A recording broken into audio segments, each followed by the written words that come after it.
crack-a-lackin', everybody? How are we doing on this Wednesday? When it comes to this stuff, when it comes to the nerdy, I'm doing well. I'm doing very well. These Deadpool reviews, outside of the ones that are obviously done by people who are, for some reason, obsessed with elevated comic book movies.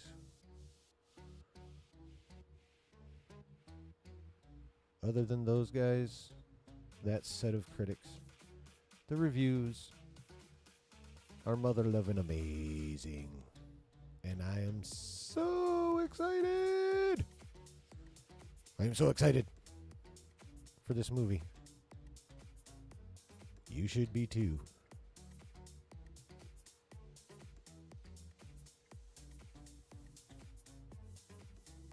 And you will be after this stream. Because I'm going to bathe you in all the awesomeness of these reviews.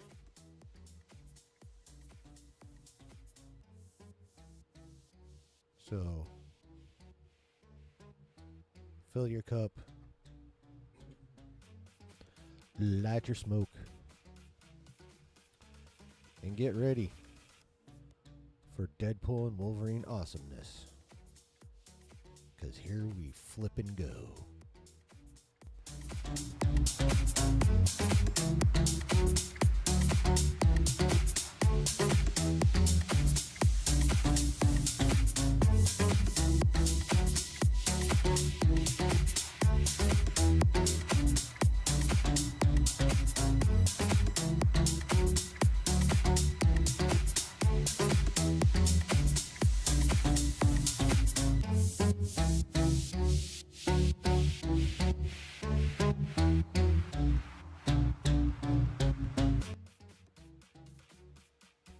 What's happening? How is everybody doing on this hump day evening? I hope you're well. I'm not doing too badly. In the world of nerd, I am doing quite awesomely. Many good reviews out there for Wolverine and Deadpool. Deadpool and Wolverine. DW and, or DP and W. DP3. Whatever you want to call it. It looks awesome. What's up, Brooke? Yeah, movie reviews looking good is definitely hype. For sure. Oh, thanks, Brooke. I appreciate you for that. Always good seeing my live streams. So nice. But yes, I am most assuredly excited. Very, very excited. I feel like this movie is going to be amazing.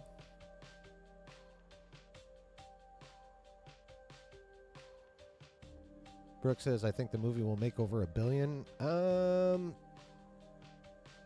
I'm thinking this puppy might get around to 1.5, honestly. I definitely agree it's going to make over $1 billion. I think it's going to creep up to $1.5 billion. It's got that kind of potential. Because I feel like this movie has got like massive rewatchability qualities. Matter of fact, some reviews have specifically said that. So, and getting the rewatches is where you get your billions from. Getting rewatches and getting normies all hype. And you can actually get those simultaneously, because if you get your normies hype, you'd be like, just come on to the movie with me, even though you've already seen it 3 times. Rewatchability.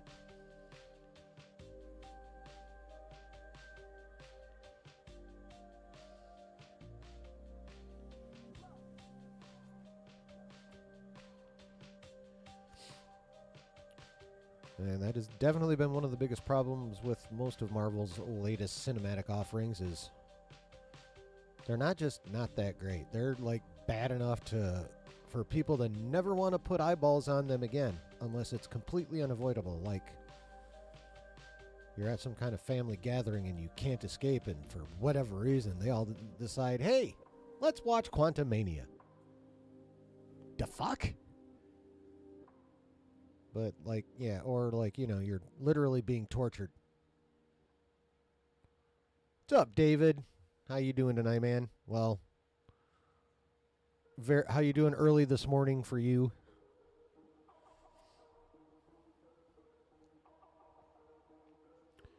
Oh yeah, that's definitely pretty good for an R-rated film. Yeah, that will smash like all the records. More than likely. For R-rated films. Yeah, I'm quite sure this movie is going to make a crap ton of money. Break all the R-rated movie money-making records. Or just maybe all the records.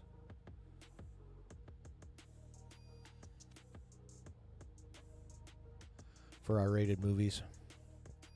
Yeah, it's going to be insane. I mean, at this point, I literally cannot see a way it doesn't make $1 billion. And I really think it's going to... I don't know if it'll crack 1.5. But I feel like it could get close. Like, you know, maybe 1.35, 1.4. You know, might not necessarily hit the 1.5, but I think it's going to get close.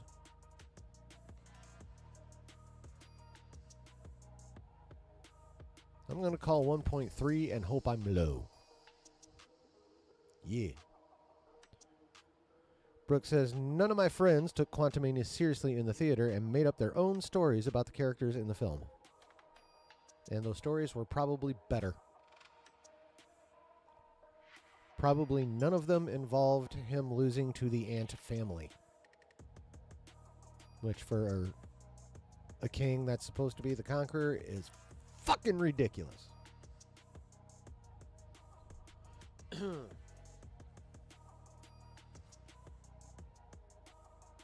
And I'm not saying the ant family necessarily needed to die, but they needed to be escaping severely hurt and like by the skin of their fucking teeth. Like super narrow escape and very much fucked up.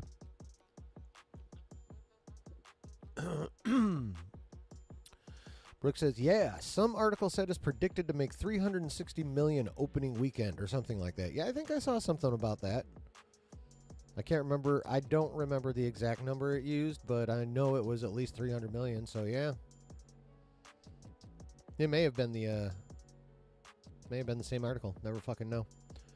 Brooke says, yeah, I think Marvel is giving up on King, the character, for now at least. Yeah, well, I think Josh is right. I think we're going to see him one more time as Beyonder King, and then he's going to lose. Hopefully they're going to do it right, and Doom comes in and wipes the fucking floor with him. That would be the right thing to do.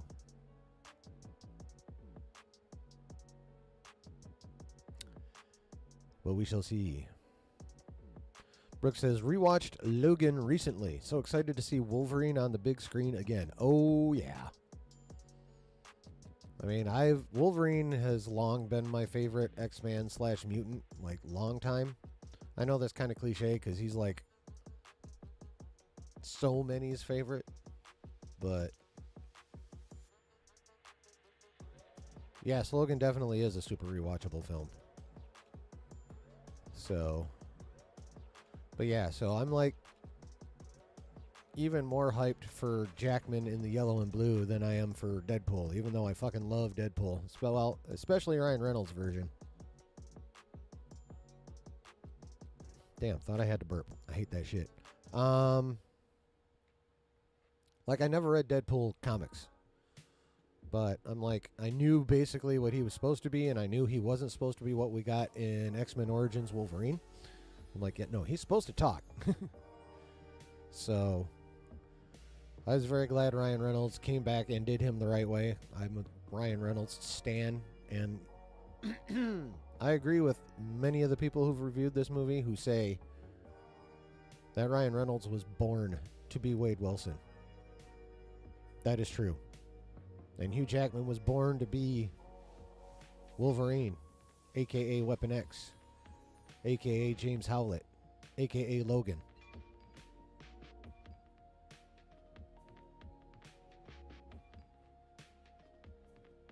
Yeah. So yeah, like, just on those two alone, I'm like, but holy crap, the reviews that are out there, yeah. And we will get into those for sure. Also, Kevin Feige's been saying all kinds of fun shit, which I have to find. But stuff I wanted to talk about earlier, but did not have a chance to.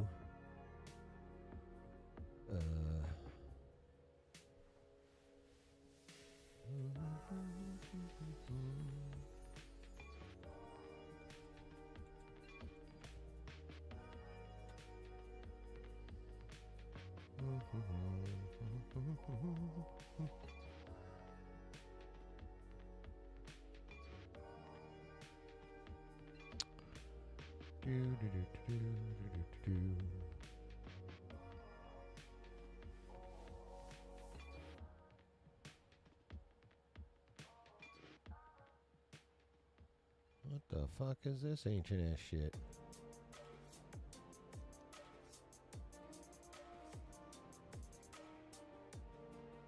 What the hell? I clicked you.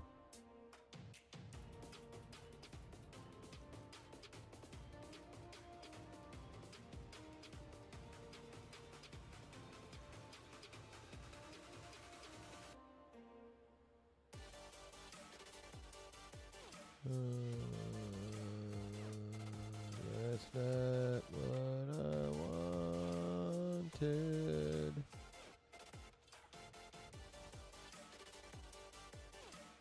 That's a bummer.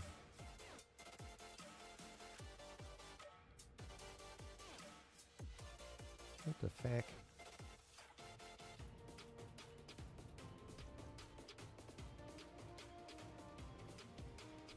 What, cat? My kitty's meowing at me. Oops. I don't know how to spell. Where's my J? There it is. Jesus Christ.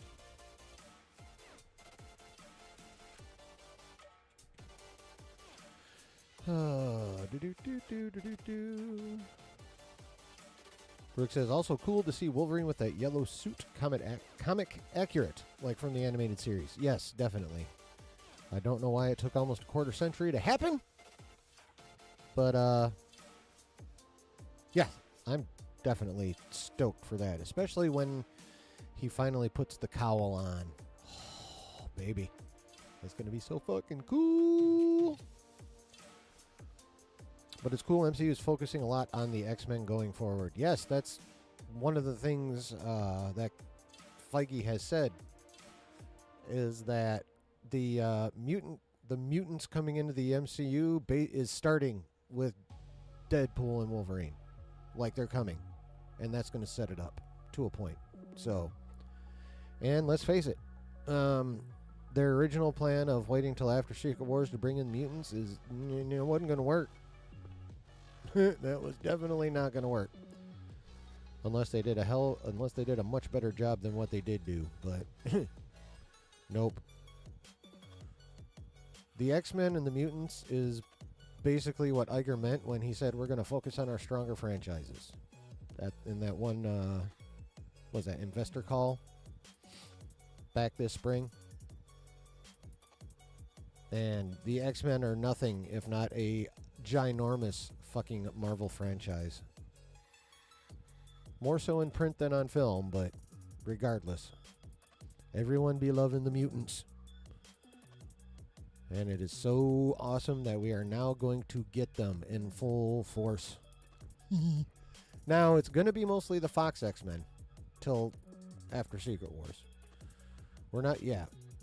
We are not going to have our regular 616 X-Men until after Secret Wars. We're going to be giving the Fox universe a ton of love up until then.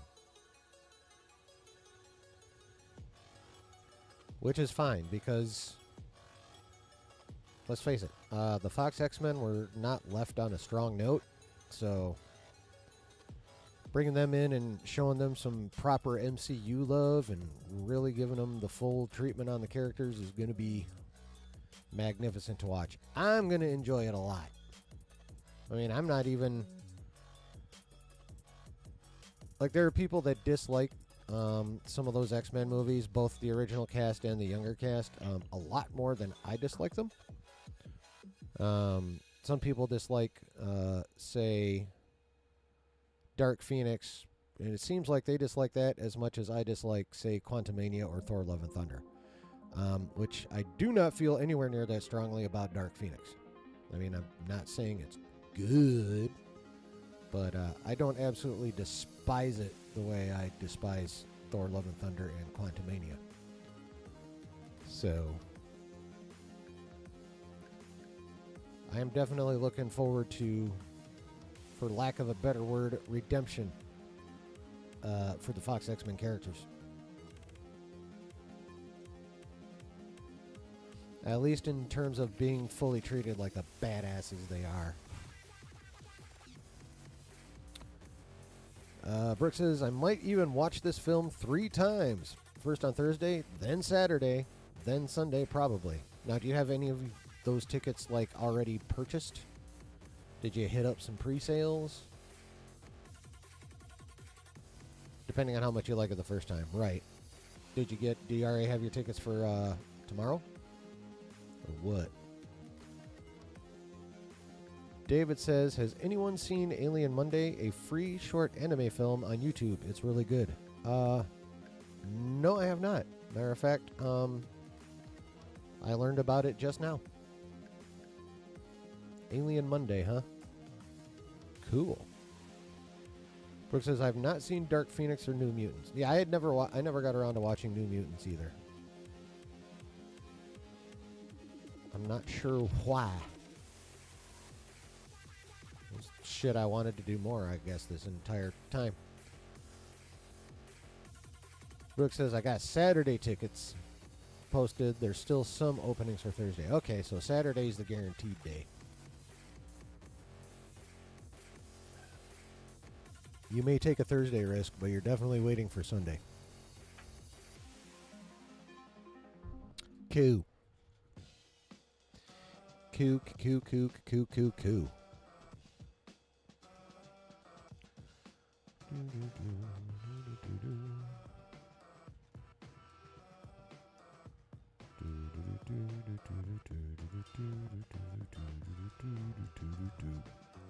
Bunch of shit.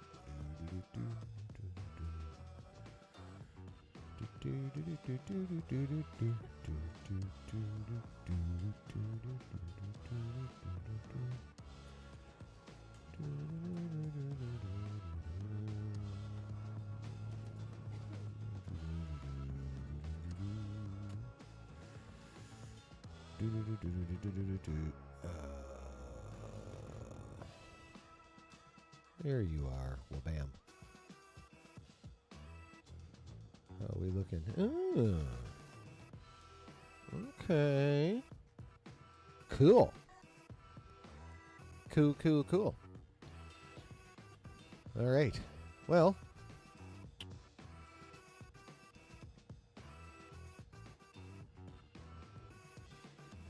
We're just going to go ahead and dive right on in. We will begin by checking in with the Rotten Tomatoes. And it is now sitting at an 82% with 184 reviews. I think that might be the highest I've seen it, actually. I think the previous high I saw it at was 81, so that's good. That's more reviews in, and it's kind of creeping up just a little bit. Dope. Let's dive into some of these reviews.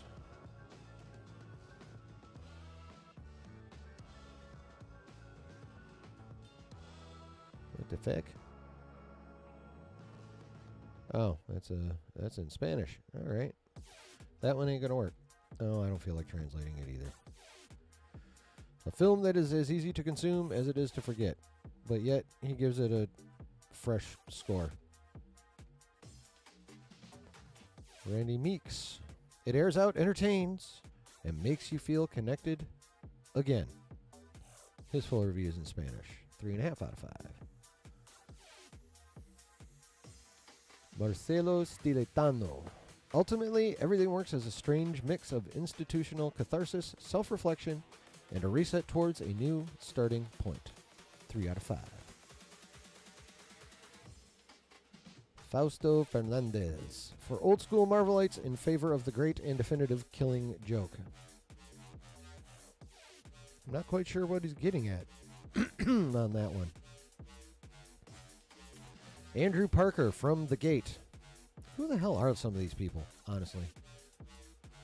Makes good use of its star's considerable talents and comedic chemistry, but the degree to which it succeeds on the whole, outside of sheer entertainment value, is debatable. All right, what else you got to say?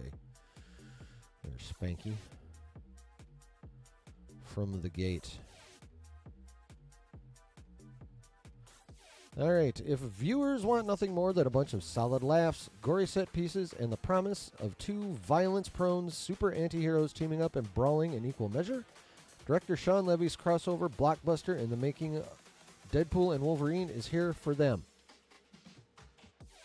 Well, yeah. It's Deadpool and Wolverine. What the fuck else would we be expecting there? What's your fucking name again, dude? Andrew? He goes on. If they're hoping for a coherent story or at least an anarchically playful way to get the beleaguered Marvel Cinematic Universe back on the rails, those people are shit out of luck, bub. The fuck are you talking about? Proof that Marvel can't have things both ways, but they can still turn out an entertaining movie every now and again. Deadpool and Wolverine is the kind of popcorn flick that's perfectly fine, provided that you don't think for a single second about any of its logic or questioning what it all means in the larger scheme of things. Well, I got news for you, bub. That's exactly the kind of movie we need right now.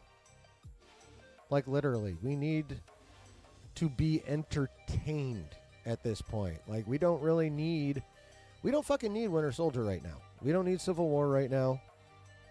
We need just pure visceral comic booky awesomeness right now. That's what we fucking need. We don't need elevated comic book movie. We need caveman comic movie right now. That's what we need. Just right back to the comic book basics of quips and violence. Now, granted, there are a shit ton of great stories in comics. I'm well aware of this. So don't get your panties in a bunch on that one. However, sometimes when you need a refresher for whatever reason, just something straight up bombastic, outlandish, and just super comic booky is what you need. And right now, where the MCU's at, that's exactly what we need. We need to be entertained. We need fan service. We need it done well. But we need fan service. We need bombast. We need comic book level violence. And we're going to get that shit, evidently.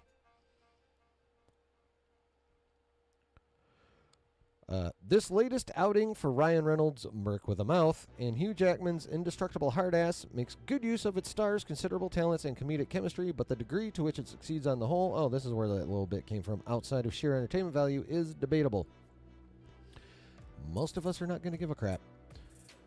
Wade Wilson, Reynolds, is trying to prove to his fed-up but supportive girlfriend, Vanessa Morena Baccarin, beautiful lady, that he can make a difference in the world. His efforts to prove he can be a team player are thwarted when enforcers from the Time Variance Authority come forcefully calling and demand Deadpool answer for the time-traveling shenanigans he performed at the end of the previous film. Wade is brought before the mysterious Mr. Paradox, played by Matthew McFadden, who says he can give the disfigured, unkillable mercenary everything he ever wanted. All he has to do is forego his universe's dying timeline to help save what's known as the sacred timeline. With Wade's reality in danger of being annihilated, along with the small handful of people he loves and cares about being doomed to certain death, he respectfully, meaning bloodily and snarkily, declines the TVA's offer. Well, I mean, that's how Deadpool operates, is with snark while he's bloodletting. He does snarky bloodletting. That's like his thing. Wade's only hope to save his universe hinges upon somehow resurrecting or finding an alternate universe version of Logan, played by Hugh Jackman, of course, a.k.a. the Wolverine, to help restore order to the timeline. Since the Wolverine in his world is deader than dead, that'd be Logan 2017, Wade finds one from an alternate universe to take the old one's place. The only problem is that this one is somehow the worst and most broken in all the possible universes and timelines. If that sounds like a lot of exposition for a Deadpool romp, it most certainly is, and that's only scratching the surface of the narrative drowning pool here. I haven't even brought up everything that happens with the film's secondary or potentially primary villain, bald-headed tyrant Cassandra Nova, played by Emma Corrin, ruler of a wasteland that can best be described as a literal IP graveyard for Marvel's once promising but abandoned characters and ideas. Everything links up in satisfactory/shoddy fashion, but good luck trying to make heads or tails out of how all of this is supposed to work. And trying to think about whether or not making no sense at all was a part of the plan is somewhat head-spinning. Deadpool Wolverine is not only a sequel to a franchise known for cleverly, profanely, and bloodily deconstructing superhero tropes and cliches told from the viewpoint of a sarcastic motormouth who curses more than a fleet of frat boys, but also a mea culpa for Marvel, a studio that hasn't turned out a well-liked picture with crossover appeal for the better part of a few years now. Sweet Jesus, dude. That was one sentence. No wonder I'm out of breath. Motherfucker. Andrew. Damn, I need to reread that sentence now that I realize it's all one fucking sentence. Deadpool and Wolverine is not only a sequel to a franchise known for blah, blah, blah, but also a mea culpa. Okay, yes. All right. Yeah, it's not only a sequel known for all that stuff from a viewpoint of, you know, all that, but also a mea culpa for Marvel. Okay, so yeah, it's I've been seeing and hearing that a lot. They're not shy about letting, you know, making fun of where Marvel has allowed itself to get to in the last few years. Excuse me. A studio that hasn't turned out a well-liked picture with crossover appeal for the better part of a few years now. This is true. This is where the interest of trying to appeal to Deadpool fans who crave comedic splatter, that is correct. Wolverine fans who want something more grounded, serious, and emotionally brutal. No, we've gotten all that with Logan. We want Wolverine to engage in all the comedic splatter now too. That's where you're wrong, Andrew. And the machinations of the larger behemoth franchise that has enveloped it, which has gone all in on multiverses to an extent where it has forgotten to make genuinely unencumbered movies, this is true, are at war. See, I don't think you're right about Wolverine fans, bro. I highly disagree. One hopes early on that Marvel chief Kevin Feige is using Deadpool and Wolverine as a get-out-of-jail-free card. Well, yeah, he needs one, and we need him to give us one. I don't understand why Andrew doesn't understand this. But whatever. By letting a character as unhinged and fourth-wall-breaking as Deadpool run roughshod over the bloated MCU, Levy's film could be used as a hard reset button while still giving viewers what they came to see. Two beloved heroes clashing and bashing everything and everyone around them to piles of guts and dust. Well, see, here's the thing. The hard reset is Secret Wars. Andrew, that's your hard reset. It's not supposed to be this movie. It was never supposed to be this movie. That's what Secret Wars is for. Andrew. All right. But the script, credited to Reynolds Levy, original writers and producers Rhett Reese and Paul Wernick, and Zeb Wells. I haven't heard good things about Zeb Wells. feels like it's making things up as it goes along, and not always in a good way. They also appear to be stuck with an edict from on high that not everything that has been put into place can be destroyed. And for that matter, it seems like a lot of other bits and pieces from Marvel's up and down past can't be redone or undone either. To top the messiness of this Sunday off, the film has two weak villains, one with a fascinating backstory that's barely used, whose motivations are often contradictory and make little sense. It has all the chefs it needs, but they're not being allowed to cook everything they want. Interesting.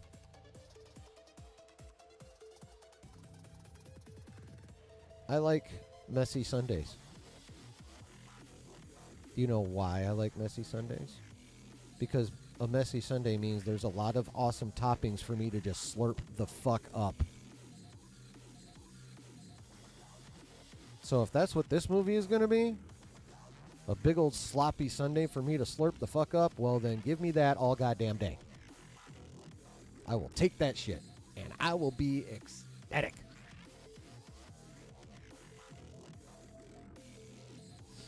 So, Andrew Parker from The Gate. When it comes to your criticism of the fact that this is not as elevated a movie as, again, say, a Civil War or a Winter Soldier or an Iron Man, or really even a full-on Avengers movie, that doesn't matter. That's never what it was supposed to be. It's fucking Deadpool and Wolverine. Like if you understand those characters like the way you think you do, then you'll know this blood and guts fest R fucking movie is precisely what the fandom needs at this point. We need something like everyone has been complaining, somewhat rightly, about the multiverse sucking. It's more the way they've handled the multiverse sucking rather than the multiverse itself. But, you know, it's a multiverse. That involves a lot of concentration and thinking. We need a movie where, like, it's easy not to think about shit. Like, it doesn't really matter if the plot is super strong or not because we're just having so much damn fun watching it. That's the kind of movie we need. That's the kind of movie we've been given. Evidently. So,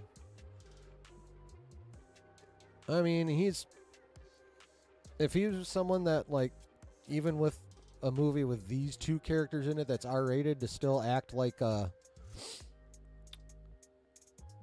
you know, like a Phase 3 Marvel movie, then, I'm afraid anyone who thinks like that is going to be sorely disappointed.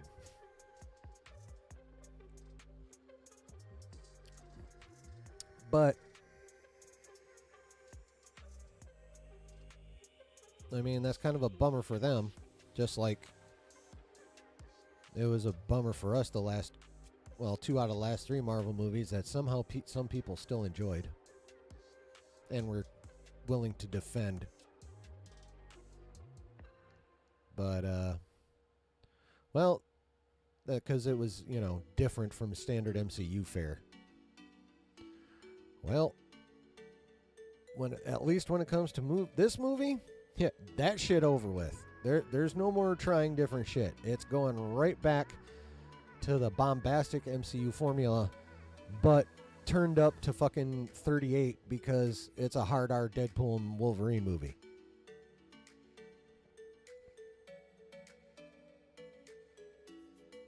Like, there's going to be nothing. And there isn't supposed to be anything. I mean, outside of a couple things that are going to set up some multiverse stuff later. But, like, outside of that little bit, this is not supposed to be a cerebral superhero movie. Like, this isn't supposed to be, you know, Joker. Or Joker Folie. Or however you pronounce. How do you pronounce that? You're the one that took French. The Joker sequel's name. It's Foile space A space G. Folie. Okay, Joker Folie. Like, that's your elevated, comic book movie. Deadpool Wolverine is not going to be that. It was never, never supposed to be that. It was supposed to be a breath of fresh air for what we've been, from what we've been getting lately. And that's what it looks like it's going to be. So, like I said, I mean, I'm sorry, Andrew Parker, that this movie wasn't, more of an elevated superhero movie, more of a cerebral superhero movie. But you evidently haven't been paying attention, but we're kind of sick of that shit. We want a big old comic book bombastic fucking party of a movie. And it would appear that's what we're getting. And because that's what we fucking want and fucking need, this movie is going to make a shit ton of money, man. Lot of money coming in. There's no way this movie doesn't crack $1 billion. Like, literally at this point, there's no way. I cannot see a way this movie doesn't crack $1 billion. I think it's going to push 1.5 at this point, honestly. I don't know if it'll quite make it, but I can see 1.3, Billy. Maybe even 1.4. This movie seems to be, and a few people have said, it is very rewatchable, and that's where the bucks come from. Rewatchable, and more rewatchable. Like watching it, going to grab your friends, the MCU finally got one right, and forcing them to go, and them going, holy shit, and then they tell their friends, and the way the MCU got built up in the first place is how it will be rebuilt again. And this is the exact type of movie we needed to lay the foundation of that with. Yeah. Prez says, what up? What up, Prez? Brooke says, to be honest, kind of excited for Joker 2. I loved Joker 1 for what it's worth. Joker was a decent movie. I did not go see that one in the theater. I will not be seeing Joker 2 in the theater. I'm going to have to be in the right mind for that kind of movie, Like, it took me a while before I even watched the first one. I mean, Joaquin Phoenix is really good, but he's almost too good of a method actor, if you know what I mean. He's managed to dive into his roles as much as Heath Ledger did and, like, make it out the other side somehow, which unfortunately Heath Ledger did not. R.I.P. Still the best Joker out there ever. So, sorry Joaquin. Sorry Nicholson. Sorry whoever's played him on TV. What's the homie's name? The dude who plays Cal Kestis. He was the Joker in Gotham. That kid good. I want to see him as Cal Kestis in live action.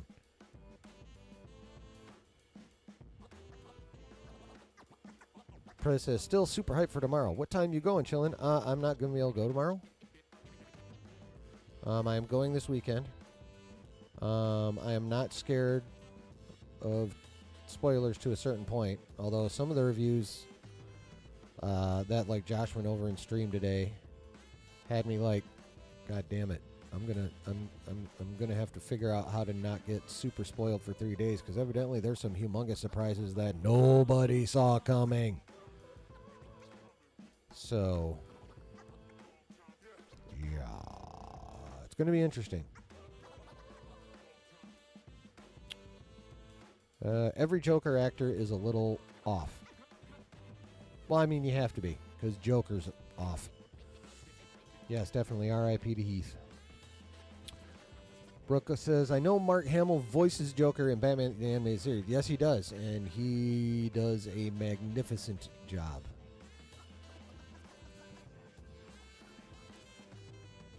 An absolutely magnificent job.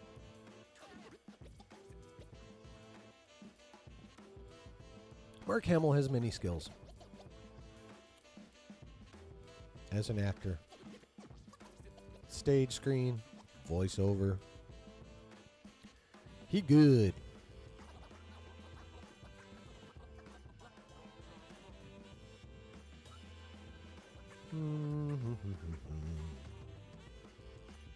Combustible celluloid. What the fuck?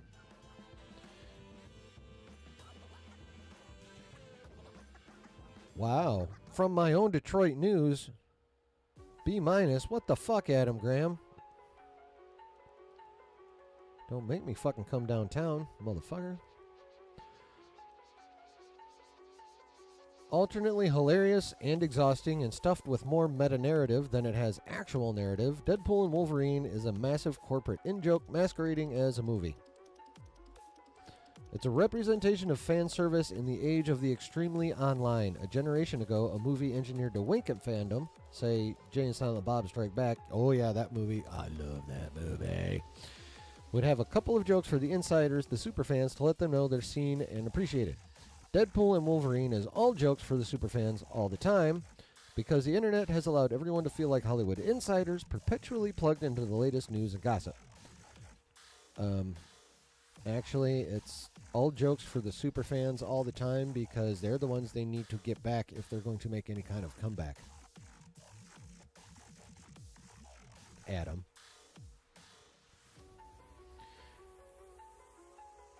Yeah, here we go. Deadpool and Wolverine rewards that online super fandom, as it should, but also levels it. That little wink isn't a subtle gesture just for you. It's a flashing neon sign for everyone who spends their time online binging on movie news, casting rumors, and Comic-Con updates. Sometimes you just want a movie to be a movie and not a running commentary on the movie, the making of the movie, how that movie is performing in real time, and what that movie will mean for the future of movies like these. Yeah. What you don't understand, dude, is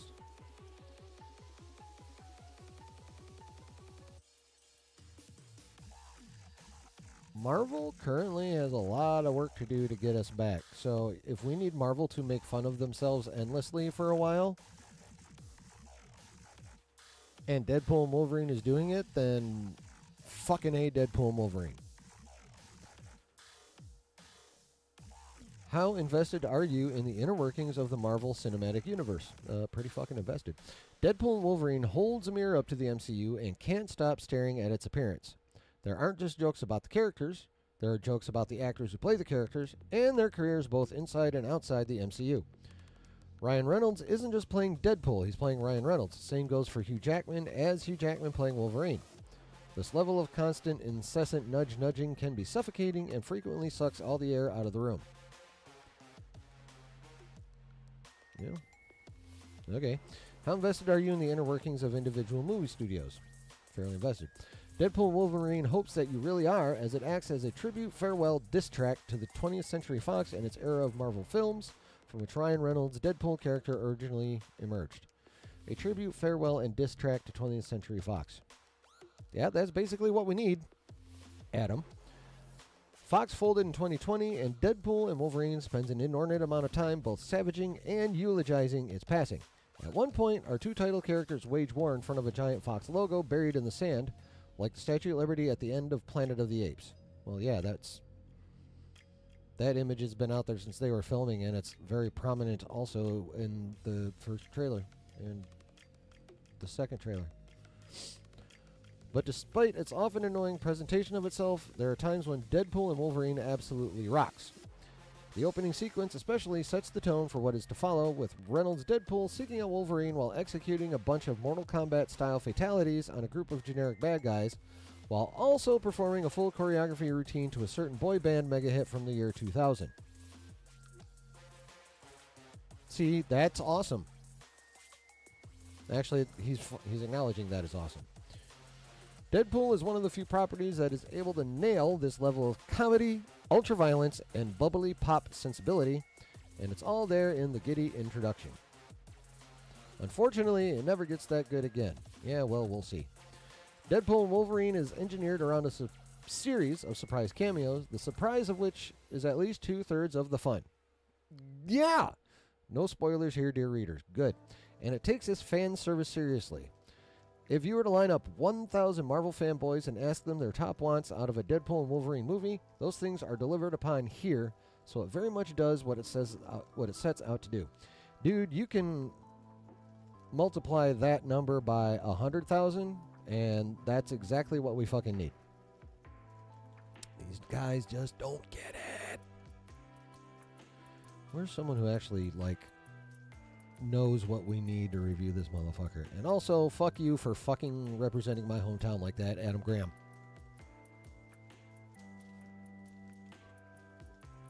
Well, my current hometown.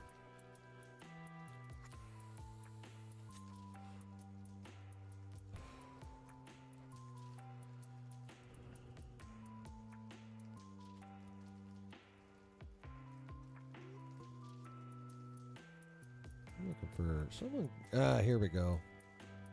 Fico Cangiano out of Cine Express. 4.5 out of 5. All right. Finally, someone with a score of 4 or higher. Let's check this out. Oh, don't worry. I will find a really shitty one or two to read. Please don't tell me. Oh, there's a video and it's in Spanish. Okay, never mind, but he gave it a 4.5 out of 5. So, yay!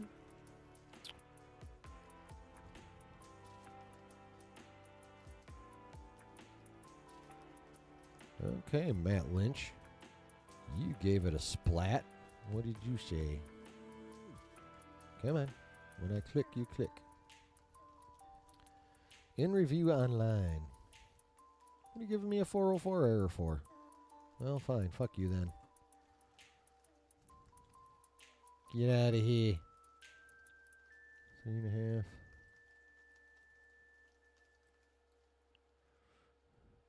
Sandy Angelo Chen of Common Sense Media.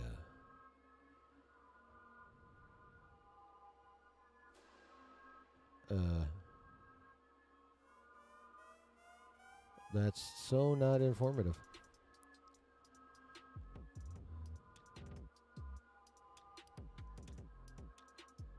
So not informative at all.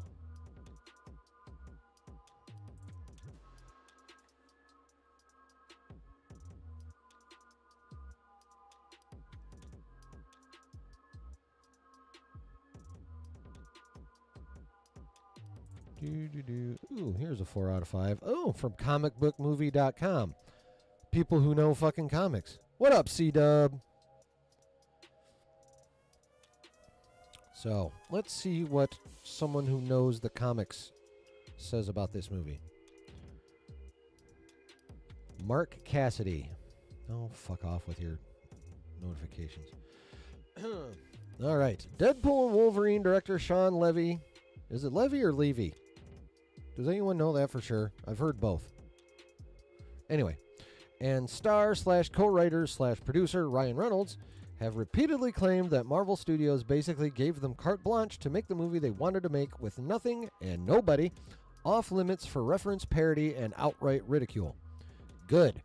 Even after the first trailer was released and pegging entered the MCU lexicon, fans wondered how far a Disney-branded project would really be able to take the R-rated mayhem before encountering some pushback.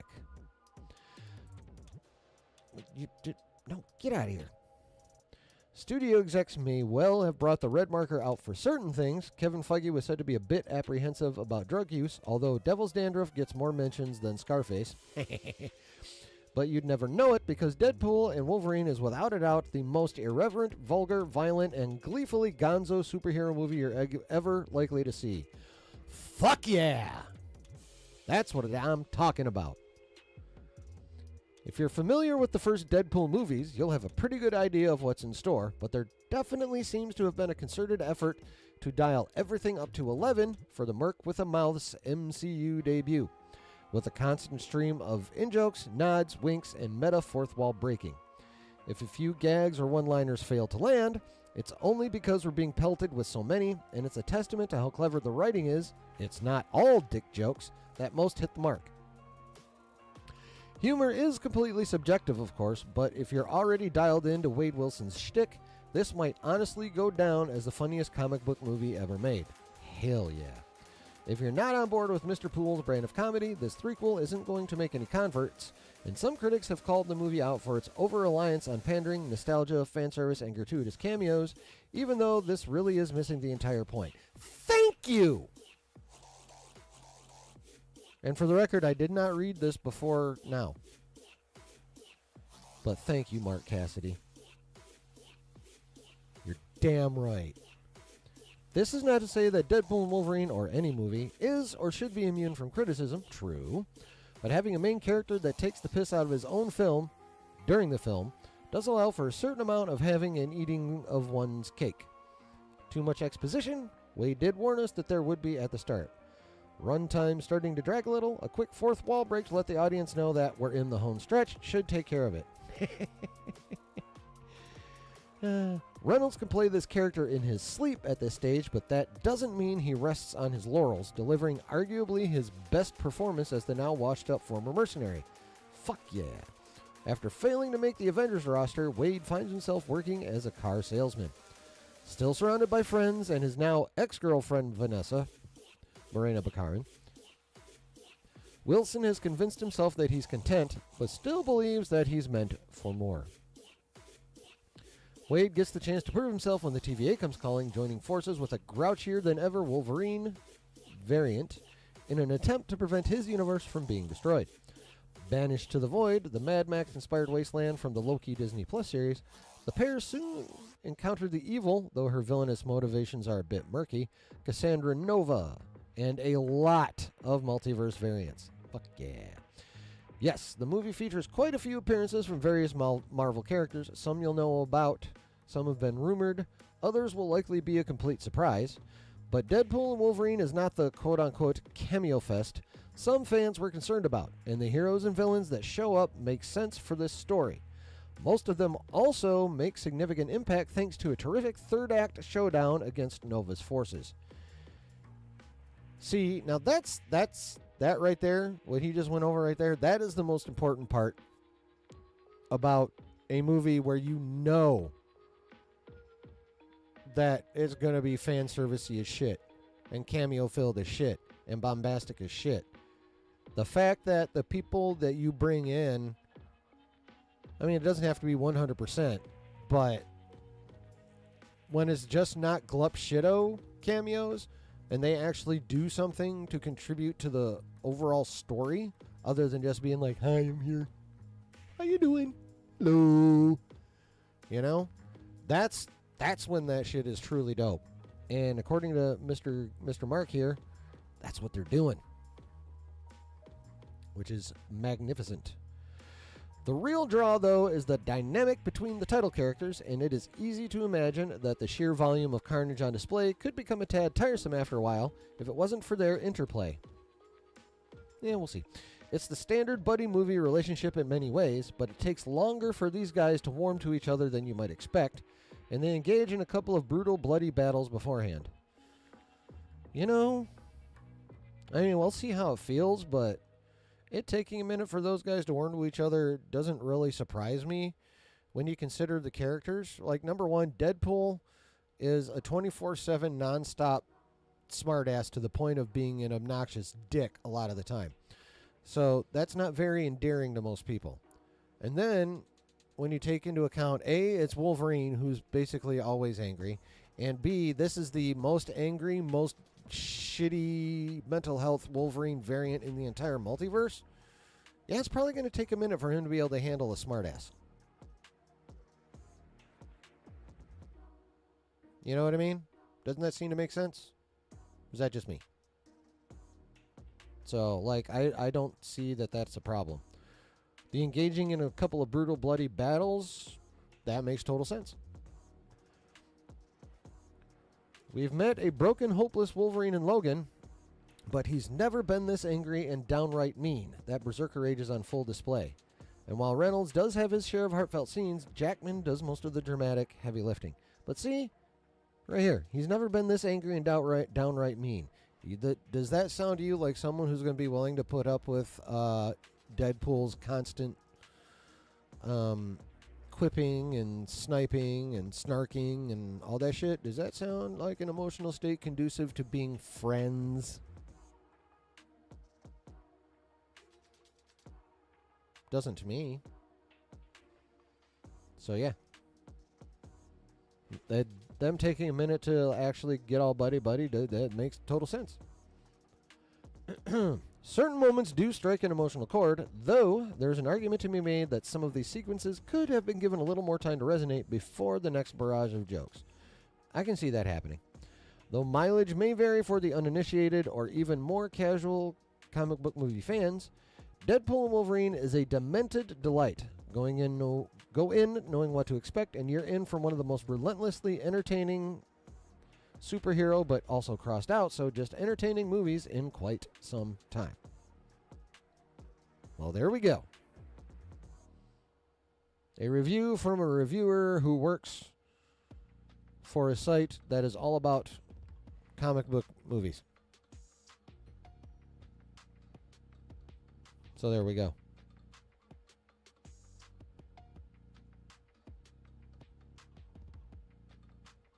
Wow, Kyle Pinion from Screen Rex. Let's see why did Kyle Pinion from Screen Rex hate this fucking movie so much? After the disastrous Thor Love and Thunder, yeah, I agree with that part, I took a very long break from watching much of anything superhero related. Given the reactions to efforts like Ant-Man and the Wasp Quantumania, yeah, that was shitty, and the Marvels, that wasn't as bad as its box office says. Not to mention Marvel Studios' increasingly horrific television output. I mean, that's true. It seemed like my instincts to bail were correct. I didn't have to spend precious hours watching this nonsense and then twice that amount of time writing about it. This is a good thing. So why in God's name did I subject myself to another Deadpool movie? It boils down to the appeal of Hugh Jackman as Wolverine. I've been watching this guy do his thing since high school. Fuck you. And it's still one of the defining performances of the genre. I remember dragging my poor father out to see the first X-Men and his gritted teeth reaction after we made our way back to the minivan to head home. I also flashed back to when I was in college and some bandmates and I saw the second X-Men, the one everyone likes. That's true. Sitting there in the audience, I had a growing sense of annoyance at the guys with me because they were making fun of all the people applauding at the little Easter eggs and audience pop moments. Come on, guys, take this stuff seriously. It's good. It's modern mythology. It's real literature. It's an epic on par with Gilgamesh. All right. That was basically what I felt at the time and did for years on end. That same earnest belief in the power of comic book storytelling was what powered me to drag multiple women to watch Batman Begins with me on dates. You'd think after the first couple you'd figured out that probably wasn't the best idea, wouldn't you? Or is that just me?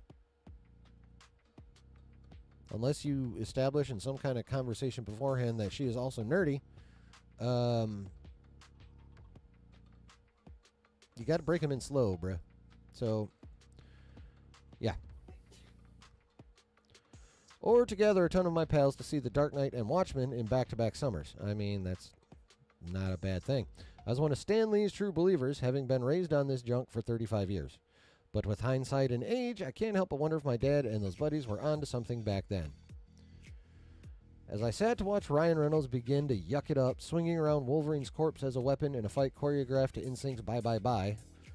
Well, see, you're already spoiling shit. Ruminations like I'm too old for this crap hit me first, but then I started to think, no, it's Marvel who is wrong, and opening with such a stale, lifeless sequence underscored everything that's wrong with this film, an overture, if you will. How long do you go on like this?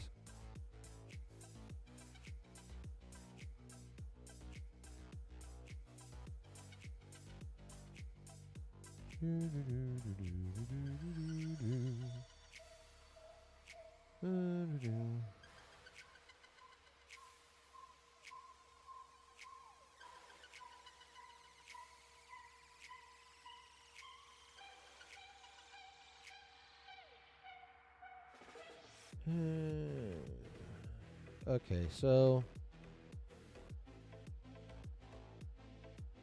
yep, basically we have someone looking for an elevated comic book movie and not getting it and being annoyed about it. I mean, that's fair, but if you think about the characters, you'd know something that's you know you're not fucking getting that. I mean, you definitely got that with Logan. I mean, that's for sure. That was a deep, dark, fucking,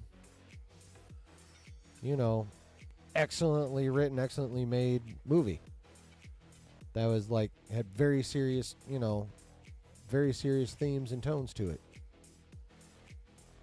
But that's the exception to comic book movies. Like, comic book movies aren't supposed to, like, overall. Some can. Logan. Winter Soldier was pretty fucking intense. So was Civil War. Like, there's nothing wrong with comic book movies delving into that kind of, deep thematic territory. But you can't become obsessed with that because they're comic book movies. Like, you can't forget that they're also supposed to be like crazy, over the top, bombastic, in your fucking face entertainment as well.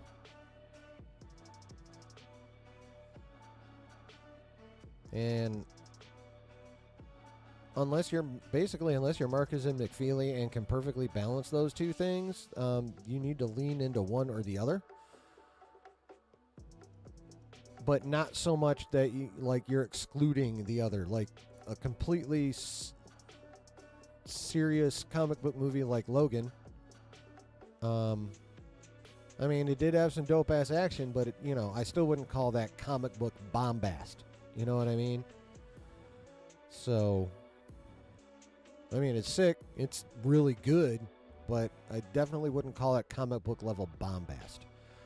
It appears we're getting literal comic book level bombast in Deadpool and Wolverine. And, I mean,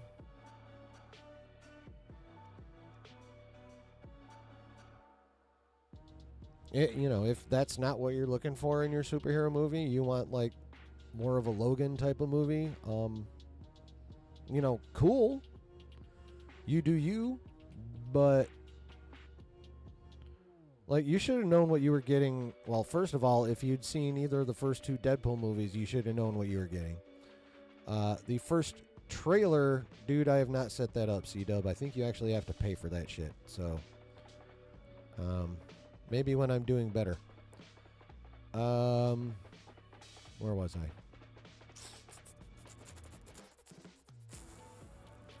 But yeah, you got to think about, like, your main character is Deadpool. That precludes elevation. Like, there's no such thing as an elevated Deadpool movie. That's not saying that they have to be like complete and utter chaos of bombast. There still has to be a through narrative. There still has to be, heart to it. But, I mean, we're talking Deadpool and Wolverine. So, I mean, realize what the fuck you're going to watch. It would be, my first piece of advice. If you're going to a movie with the character Deadpool in it, and you're expecting any, anything like some of the top movies in the MCU, which balance that shit amazingly, i.e. Winter Soldier, Civil War, Iron Man, the original Avengers movie, well, actually all the Avengers movies.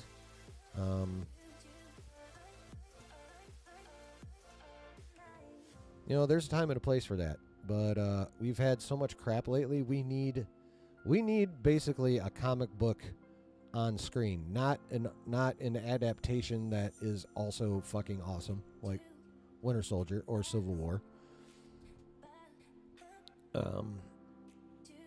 Sometimes you just need the fun story. Sometimes you just need the fun story. And let's face it, we, as Marvel fans, MCU fans, it hasn't been very fun for us lately. I mean, don't get me wrong, Guardians of the Galaxy Volume 3 was good, but that was still, a pretty emotionally intense movie, especially with, like, the flashbacks to Rocket and his friends. So, I mean, good movie, really good movie, not that fun. Not that fun. I think the Marvel MCU fandom is, like, beyond ready for some fucking fun. Like, just let me have fun in the fucking theater again, pretty please.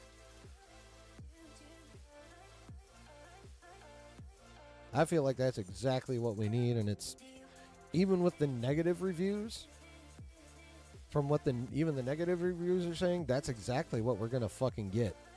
And I am excited. Um, Brooke says, I really like the serious tone of Logan. One of my favorite parts about the film. Well, yeah, definitely. No, I'm I'm not saying I didn't enjoy that. Like, that was a movie where that's a movie a serious tone belonged in. You know what I mean? Trying to combine Deadpool with a serious tone.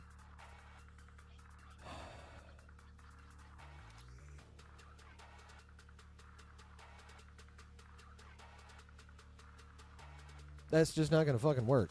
Like, it's just not. You're talking about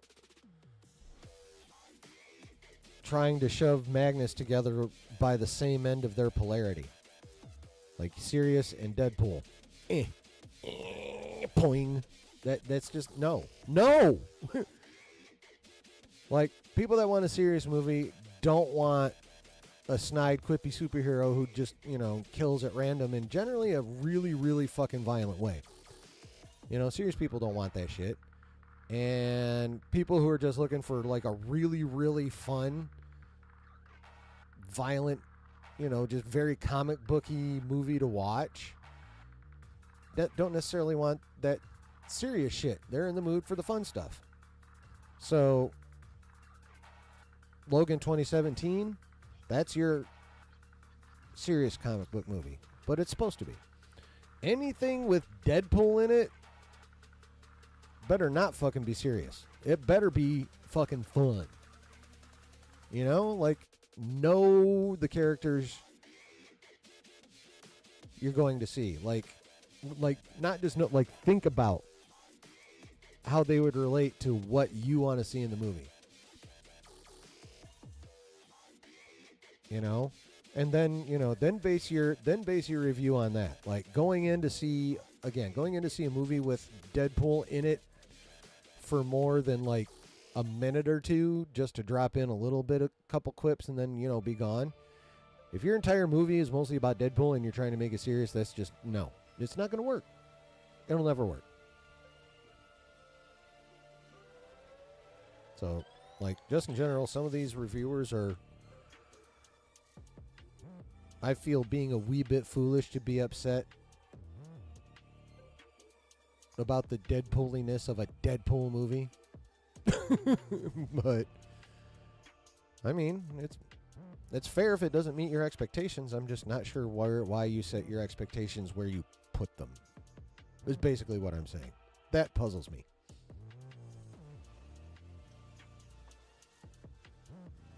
Anywho,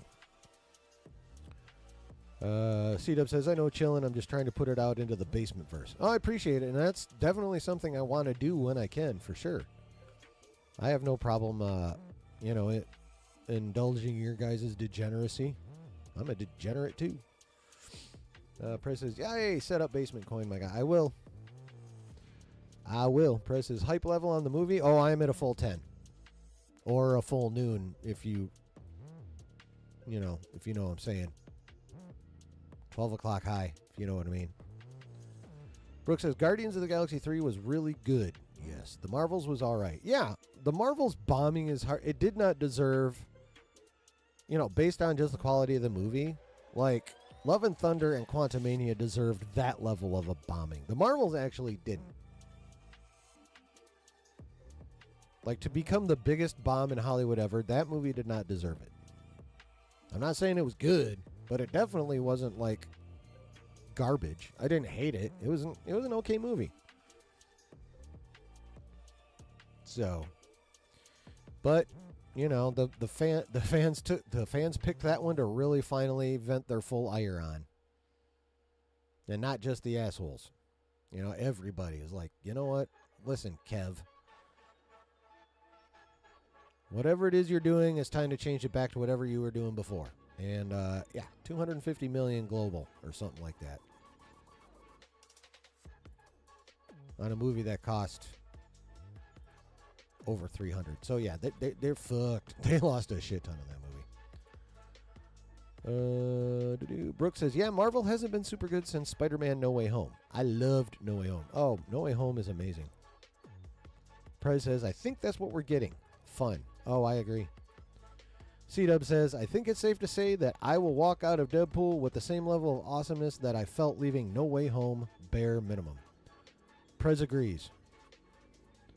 C-Dub says, if it's got the same level of juice No Way Home had, I'm going to be more than happy. Oh, yeah. For sure. Did we go see No Way? We saw No Way Home in the theater, didn't we? Yeah. Yeah, that was, No Way Home in the theater was dope, and I'm quite sure this one's going to be dope. And I think, I mean, at least us in here, and, you know, there's a lot of crossover from here to over to the tower. I appreciate you guys taking the time to pop out of the tower and down into the basement. Thank you. By the way, did everyone hit like? I've just been gushing over this shit for over an hour. Hopefully, I would greatly appreciate if y'all hit like, and if you haven't done so, please hit the subscribe and the bell if you're lurking. And if you're watching this on the replay, again, I thank you. Please hit the like. Please subscribe and hit the bell. And please feel free to drop your comments. Let me know what you think about these reviews. Let me know what you think about my reaction to the reviews. All that fun stuff. Pretty please and thank you. Yeah, I think it is going to have that same level of juice, if not more. It might be juicier.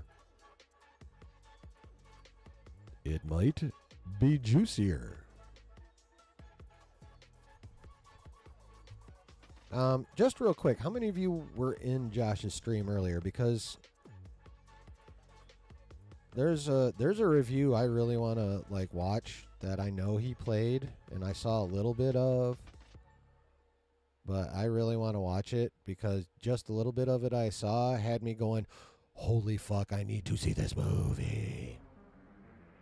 Of course, if you guys like are, you know, feel like I do, you probably could watch it again. But I don't know. Do you guys, if you were in there, would you mind watching a review you may have already watched again, but it was such an awesome review, I think you'll be okay with it. What do you think, chat? Let me work on getting it pulled up real quick, if you don't mind. Yeah, you guys were both in there?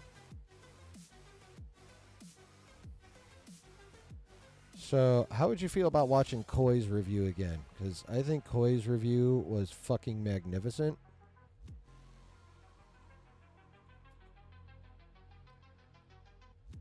He's obviously a true comic book fan. Oh yeah, there it is right there.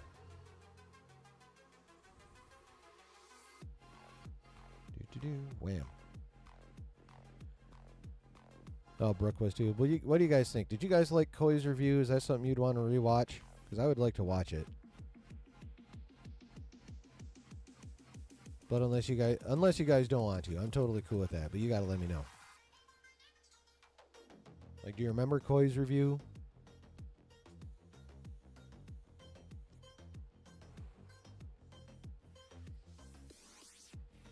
Brooke says, just can't contain my excitement for the film. Honestly want to watch it right now. Oh, yeah, totally. You know what? I have no issue with rewatching it. All right, cool. We'll come back to it in a second. Ha-ha, now you have to look at my face. Now you have to look at my face. Now you have to look. Now you have to look. Now you have to look at my face. At least for a minute. Or do you just want me to read some more reviews and shit on people for not knowing what comic book movies are supposed to be, especially in this current climate?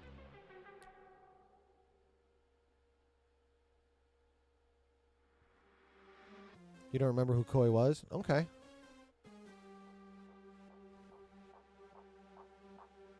C-Dub? What say you, sir?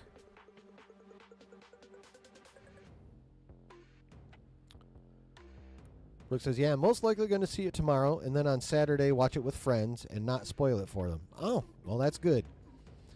But yeah, this definitely seems like a movie you don't... you want to see once with, you know, loved ones or, you know, people you care about or what have you. I mean, especially because, you know, it's... a lot of people have said, and it looks like it in the trailer, it's going to end up having that kind of, you know, buddy cop feel. You know, with... where one of them's a little nuts. You know, this basically looks like it's going to be comic book Lethal Weapon. I think that's kind of what we're going to be getting. is comic book Lethal Weapon. And I fucking love Lethal Weapon. So, if that's kind of what it's going to feel like, I am fucking down for comic book Lethal Weapon. Ned! What up, bro? Coming to us from San Diego, you lucky motherfucker. You're going to 345 tomorrow, Dub? Nice. Hall H tomorrow. Hall H is Saturday night. Or what's in... Okay, Marvel's in Hall H Saturday night. What's in Hall H tomorrow? Please tell me. And then DM me all the goods. So I can sit around and smirk because I have knowledge others do not. Brooke says, yeah, it's a tough one. Have to try hard to avoid spoilers. May have to refrain from checking the Den of Nerds server until I see it. I mean, yeah, that might be a good idea. That might be a pretty good idea. Yeah, who's in Hall H tomorrow, Ned? Because the only Hall H I kind of care about is Marvel's. Oh, by the way, did you guys hear that DC's like going to have next to no presence at all other than a couple announcements? I just saw that today. Gunn is evidently too busy between Superman and Peacemaker Season 2 to come on down to San Diego and dazzle the DCU fans.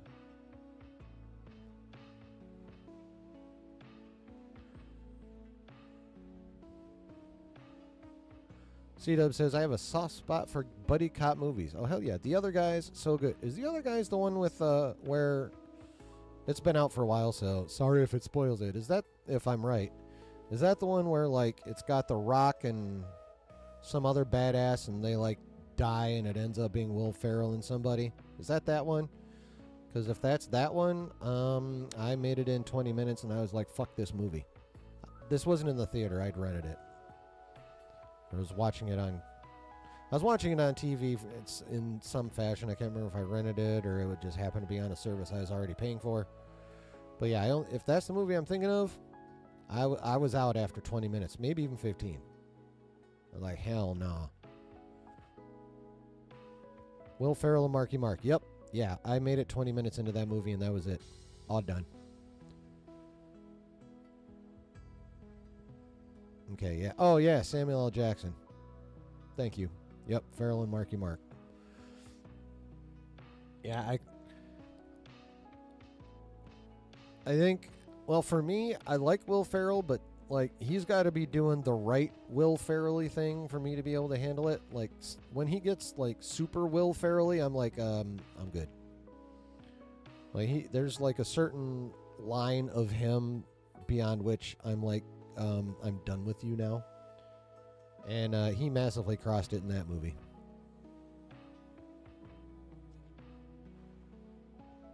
I didn't even get close to the good stuff. Well, they should have given me a little taste of the good stuff to let me know there was good stuff coming.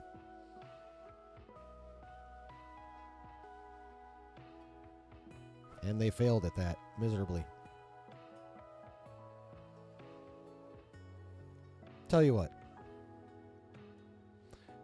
Some night, sometime, don't know when, ain't gonna promise anything.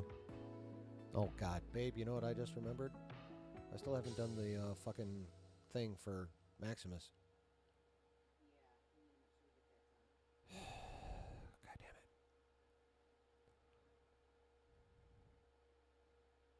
it. Assuming those are quotes. I'm a peacock, let me fly. Peacocks don't fly. Yeah.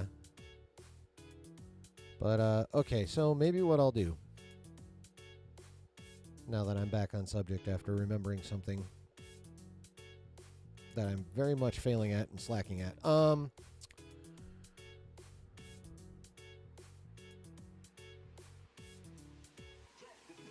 damn it. I had it and then I talked again and fucking lost it. What the hell was I talking about? Oh, shit.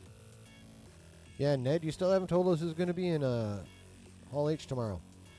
You're at the bar, going to dinner soon, lining up tomorrow morning at 5 a.m. Good God. I wouldn't spend too much time at the bar then. Think you're going to have a short interview with Emily Swallow. Nice.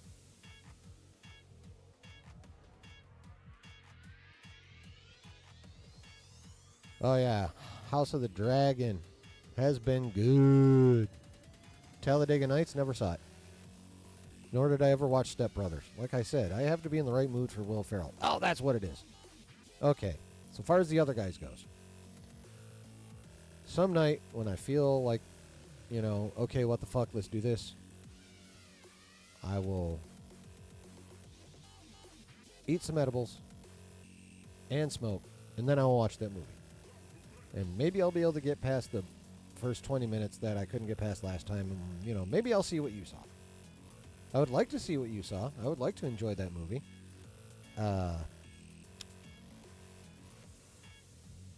But it was a failure on the first attempt. I'll just, that's just kind of what it was. Yeah, Hot D is just damn good, Ned. What'd you think of the last episode, though? I mean, it was definitely what I would call a setup episode, but I liked it a lot. There hasn't been an episode I haven't liked, honestly.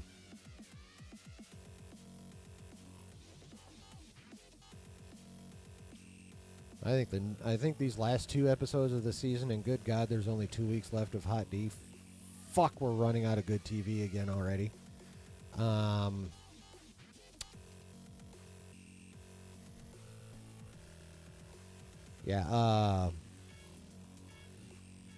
yeah, these last 2 episodes, I feel like we're gonna get some shit. Like we're gonna get into some battles. We're gonna get into some dragon fire. We're going to get into some, super violent death. Heavy politics in the castles. Well, the keeps, I should say. Rioting in the streets of King's Landing. And dragon battles. And armies.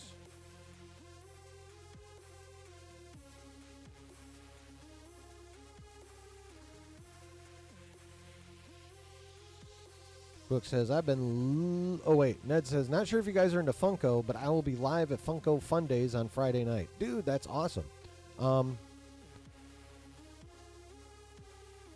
At first, I didn't, when Funko first came out, I didn't really like them, honestly. They just, weirded me out for some reason. I have very weird sensibilities. So, anything that, jars me at first, I'm like, ew. And for whatever reason, and for lack of a better term, I found Funkos jarring. However, my appreciation and opinion on them has been changing slowly, and now I wish I had a shit ton of money so I could buy a shit ton of them.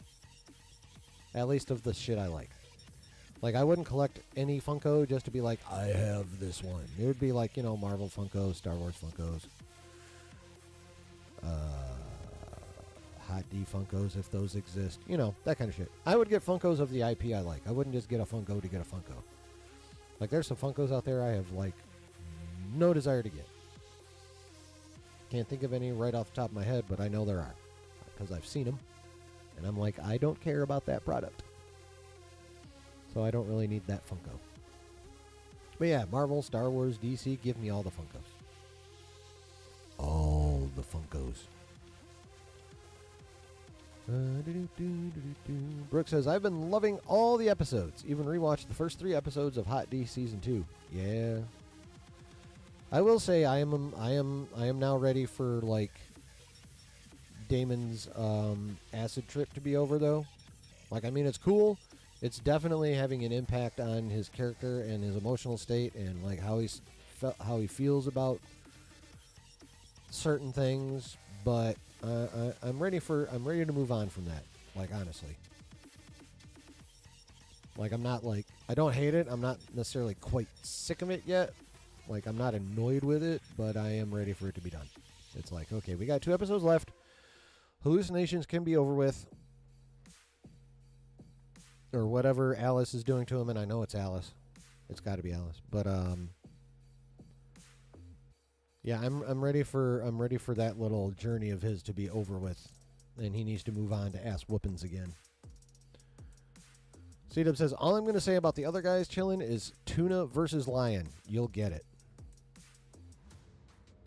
But will I remember tuna versus lion by the time I watch the fucking movie? That's the question. All right. Brooke says, I loved episode 4. Is that the one where Aegon got cooked? Battle of Rook's Rest? Is that one? I feel like that's that one. C-Dub says, I like Hot D.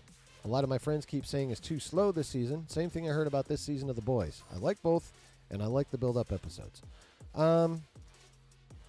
Yeah, I honestly don't think, I mean, there are parts of it that do kind of move a bit slowly, but I think the pace is,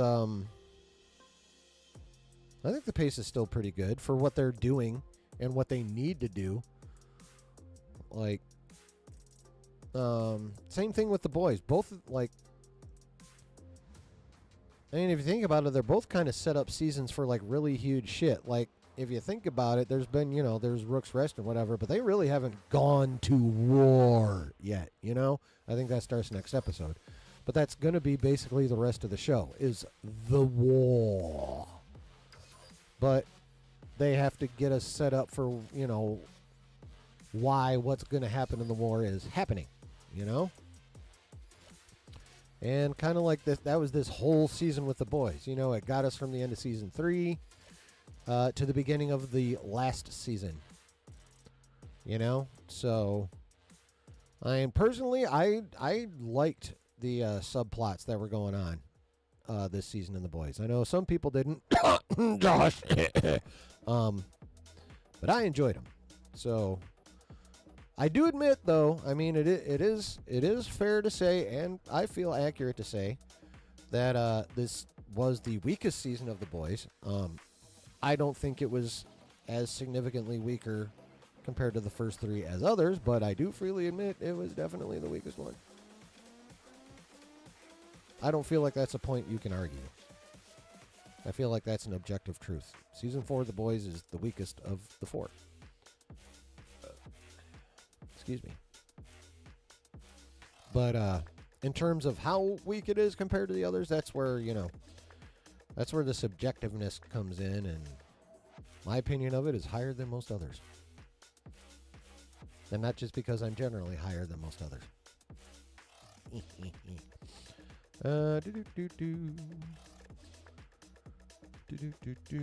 Brooke says, yeah, I want to see Damon in action and back to his old intimidating self. Oh, yes. Like, get your confidence back, Damon, and get back to being the hardcore prick that we all know and love to hate. Characters that I love to hate, I enjoy just as much as characters that I love. You know what I mean? Like a good villain that I'm like, oh, you are such a fucking piece of shit, but you're awesome. Damon needs to get back to that, because he started off like that. It's like, dude, you are so fucked up, but you're awesome.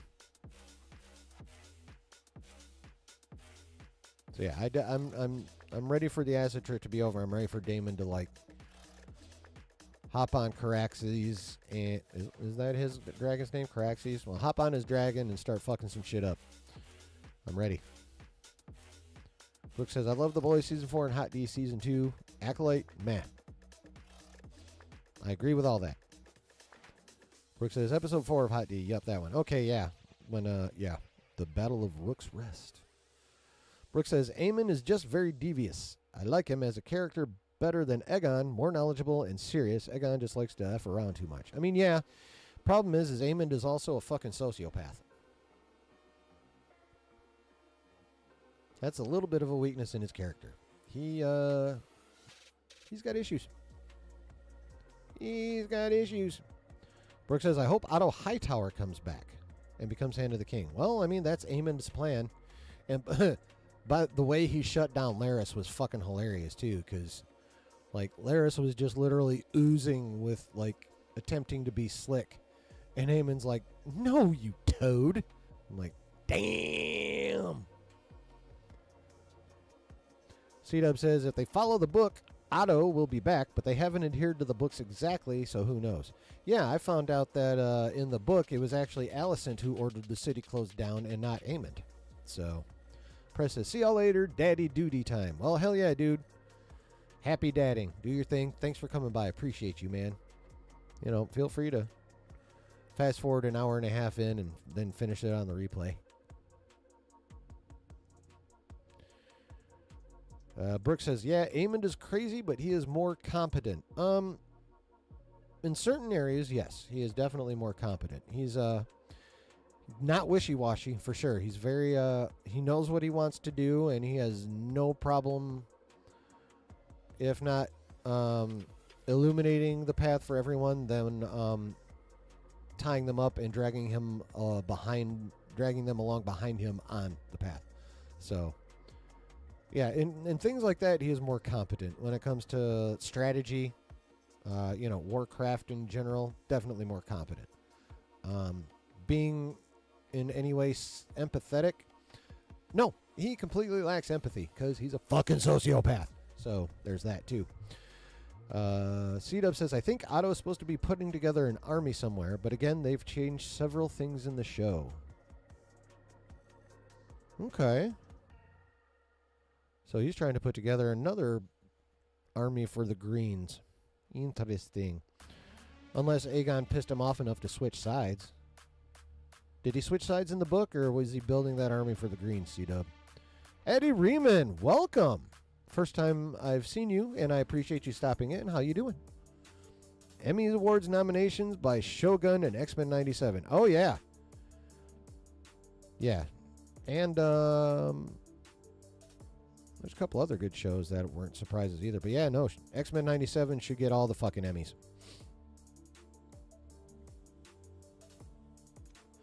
If the Emmy relates in any way to animation, X-Men 97 should win it.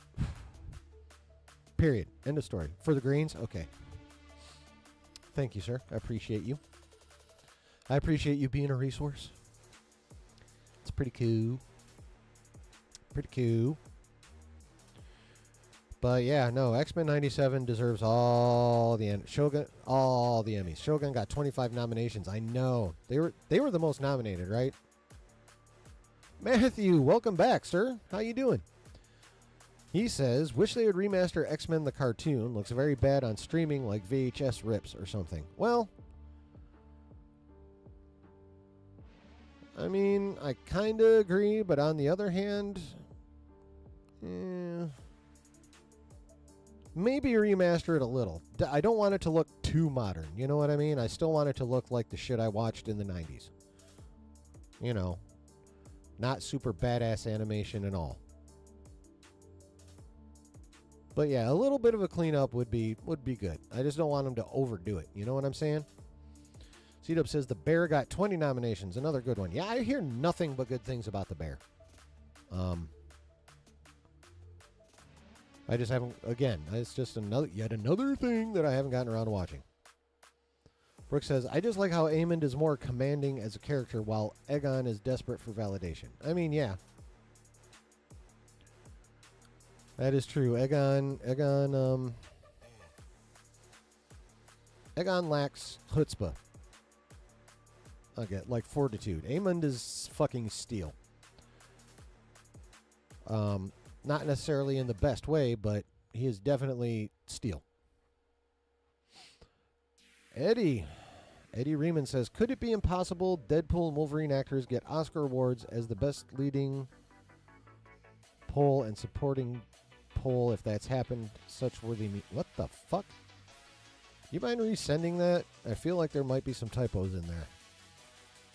I'm not, what do you mean leading pole and oh, never mind. You're just attempting to be funny. Okay, I get it. Like a tent. Leading pole and supporting pole if that's happened, such worthy meme. I mean, yeah, that actually is good. Could it be impossible that those two get Oscars? Is yes. Yeah, the Oscar voters absolutely hate comic book movies. Even like massively good ones with like all the awesome plot and twists and turns you could want, like say Winter Soldier. Yeah, if it's a comic book movie, no, it's not going to happen. Never going to happen. So yes, it's definitely impossible.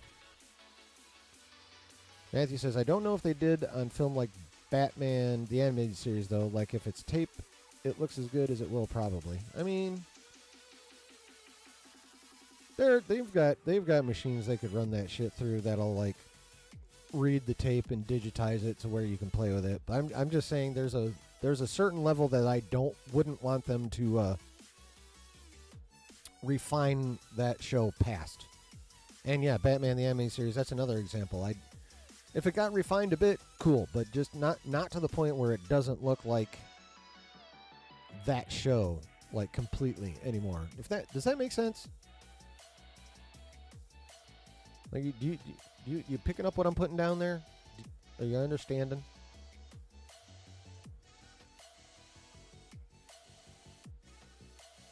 Basically, let me think. Maybe this is a better way to put it. Clean it up, but don't try to enhance it. How's that? Clean it up, but don't necessarily try to enhance it too much. You're all right, but you have a bit of a cold? Well, I'm sorry to hear that, Matthew. I hope that goes away very, very soon. Holy shit. I've already been going for an hour and a half, y'all. Fucking A. I'm surprised I haven't had to pee yet, but I kind of do. Okay. So I'm going to take my little breaky break that I normally take, just way later than I normally take it, but, you know, whatevs. So, I want you guys to, I need you guys, whilst I'm doing that, while I'm on my little breaky break, I would, if you guys wouldn't mind, go ahead and let me know in the chat if you want to just read more reviews and go through more reviews, having me attempt to professionally read them in a professional sounding voice, or if you would like to watch the Koi review, which the part I saw was fucking magnificent. So I think the rest of it will be too. So you guys cogitate on that for a bit, and I'll be back in a wee. Oh, real quick. Eddie Riemann says, the Batman animated series on August 1st. Yes, Bruce Timm involved. Yes. I actually think that new Batman animated series looks really fucking cool. I like the fact they animated it like the 90s one. I think the fact that they're taking it back to the 40s is actually going to be pretty cool since, I mean, if you think about it, a lot of the vehicles in the original Batman animated series had, like, you know, a 40s, 50s feel to them as well. So, hits like butter. Are you talking about dabs now? Because, I mean, that's what hits like butter. All right. I'll be back in a bit. You guys decide if you want me to read to you or if you want to watch review videos. See you shortly. Please don't leave.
And we're back. Brooke says, the Batmobile looks dope from the Batman animated series. Oh, yeah. Eddie says, break the sauce. Is that break the saucer? Break the cup? Break the tea? Break the coffee? Spill the tea, did you mean? I'm not quite sure what you're getting at there. Matthew says, X-Men 97. I like the opening montage in widescreen. I have Plus for free, and there's some sweet stuff. Just, I'm not rewatching Acolyte. Yeah, me either. I'm just like, even every episode of X-Men 97, I headbanged the opening music.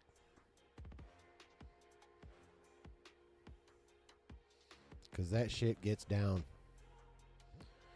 C-Dub says, I say more review videos. I want more DP3.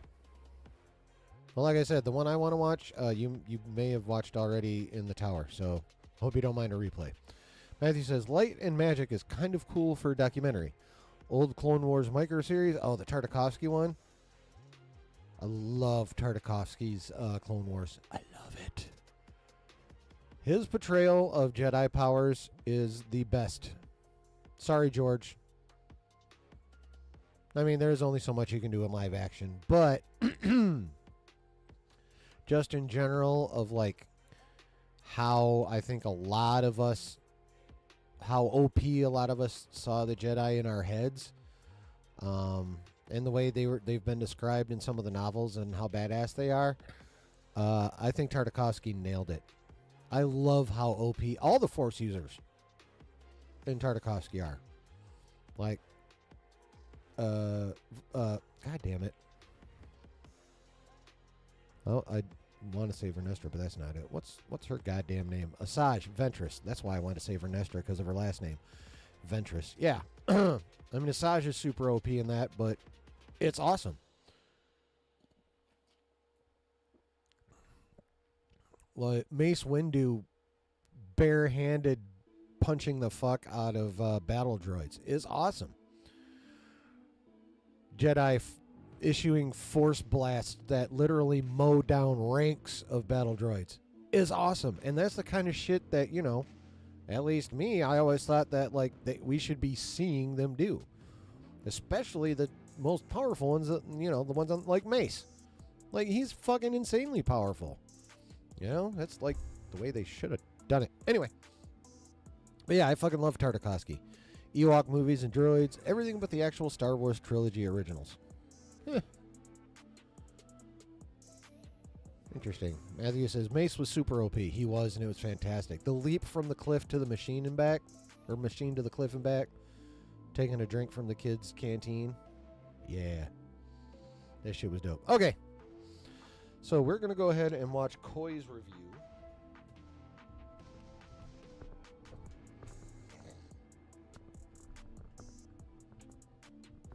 As soon as I find my headphones. I got to work on my setup. I need a better setup. I also need better headphones. One of these days, I'm going to get over-ear headphones, even though my friend Rob says it makes me look like Princess Leia. Fuck that guy. I love him, but when it comes to that particular sentiment, fuck that guy. Call me Princess Leia. All right, so pause that. Hold on a second.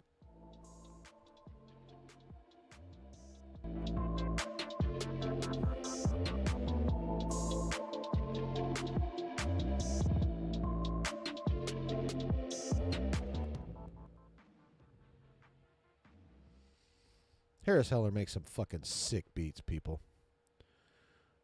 Okay, so that, whoops. I'll blow the ears out. Put that there. Do this, do this, do this. Oh. Okay, well, we'll let that go anyway. Do that. Do that. No thanks.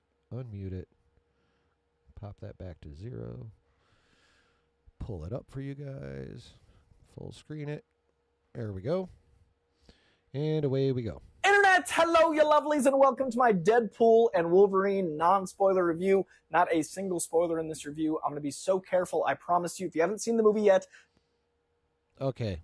Now, earlier I did not get a really good look at his artwork. But holy shit.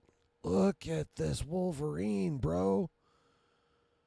Holy crap. Look at the Wesley Snipes blade. Rita Hayworth. I mean, hell yeah. Can't quite tell who that is. I feel like I should know. Like Spider-Man mid-leap. Another Spider-Man skateboard fucking thing. Oh, he's got some cool shit. Oh, Spider-Man pillow. I think he loves a Spider-Man. Is that Napoleon? Damn, he's got some stuff.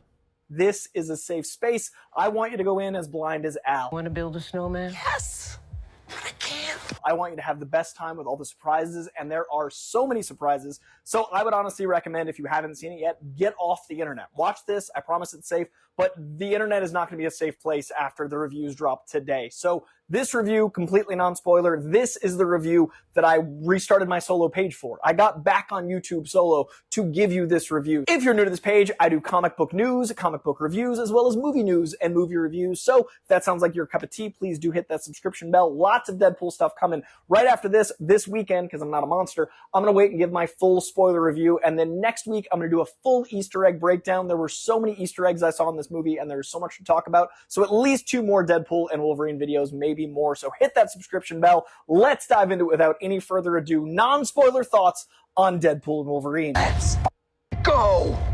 Let's go. This movie is what I've waited Let's fucking go. Okay. 24 years for. This is the culmination of so much of my life and so much that I care about. This movie isn't a comic book movie in the way that some of the greats like Winter Soldier and Infinity War are, in that they're incredible adaptations of comic book characters to make an incredible movie. This is an incredible adaptation in the way that it feels like you're actually reading a comic. This is much more, to me, akin to your Spider-Verse or the big airport sequence in Civil War, but for the entirety of the film. This feels like going into the experience of reading a comic. And I think that's because we've gotten here as a film-going society and as a pop culture society. I think we had to get to this point. We couldn't have started the X-Men in bright costumes. It wouldn't have done well. It wouldn't have translated to that audience. What would you prefer? Yellow spandex? Actually, yes. But we've gotten to the point where a Wolverine suit can be yellow and blue, and that's just a microcosm to the macro of how comic-y this is. There's so much in this film that every act has a different moment that is so insanely comic book that I'm shocked that it exists in live action. And it Bro. Like, hell yeah. Just real quick, Matthew says, love Samurai Jack. I never finished Primal, but what I watched was cool. I haven't really heard of Primal, but I've heard many good things about Samurai Jack. Cito says, yeah, this guy had me hyped this morning on Jay's stream. Yeah, I can, like I said, I saw a little bit of it. But yeah, I did not see the whole thing. But yeah, this guy is, well, number one, he sounds like he's pretty knowledgeable. You know, been doing this well, at least been watching these movies and evidently movies in general and evaluating them for quite some time, and read a shit ton of comics as well. So, yeah. It feels like what you experience when you're directing the spaces between the panels in a comic. So that, to me, is much more in the Venn diagram of comic than movie. And I love Winter Soldier. I love Iron Man. I love Infinity War. Those I would put more in the Venn diagram as more like movies that have comic book characters in them. So this is really unique in that it is so purely comic book. And that made me so happy. And I realized that it is the culmination of 24 years of my life. The first X-Men movie changed my life. The first X-Men movie made me realize it was possible that these books I loved could be made into movies. And a huge part of that was Hugh Jackman. And to see him back in the most Wolverine way. You can tell it's been 24 years.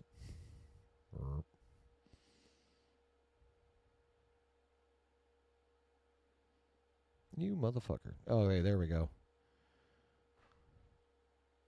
In the year 2000. You then See him back in the most Wolverine way. I love Logan. I think Logan's incredible. It's a Western that has Hugh Jackman's Wolverine in it, and I think that's its strength.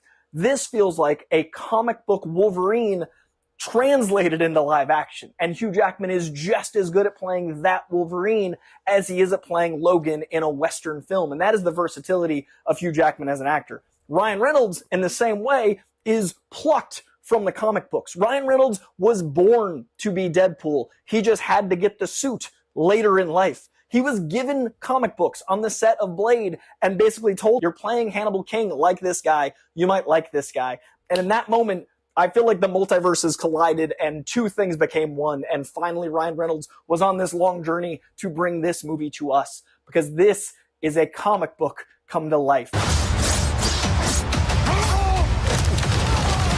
Hit that subscription bell, because I'm going to drop a spoiler review that is going to be diving into the pure madness of each of those three acts. And I'm sorry that the while it is an awesome thing and very much something Wolverine would do, the claws to the goods though. Hey, welcome back, Prez. Hope the kiddies are doing good. Kiddos.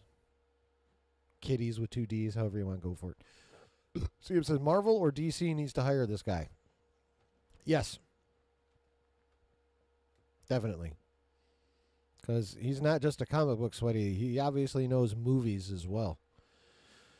Man, he says they could have it, was Bryan Singer didn't want to on the costumes. He only changed his mind when he made Superman Returns. Well, I don't know what the fuck else you would do with Superman in his costume. I mean, there's only so many variations that are out there. Like, in terms of significant changes, you know? Like, there's some things that you just cannot change. So, yeah, you're much more limited on Superman costume. At least in my opinion. You fucking should be. What insane comic things they were able to accomplish. But in this non-spoiler review, I do want to say that this is what a love letter to comics in the medium of movie is. This is a love letter to the comic characters in the medium of movies is, but it's also a love letter to us, the viewer. My name is Lucy, and I have to figure out who I am. This movie loves comic book movie fans. This movie is what comic book movie fans wanted from the beginning. Yeah, never mind. Beginning of Spider-Man and X-Men and Blade, and evolved into 2008's Iron Man and the Spider-Man films that rebirthed Sony, and where we are now, all of that is... One little thing. That should have been Toby. Not Andrew. Don't get me wrong, I like Andrew Garfield. I liked his Spider-Man. Despite the somewhat weak scripts he was given.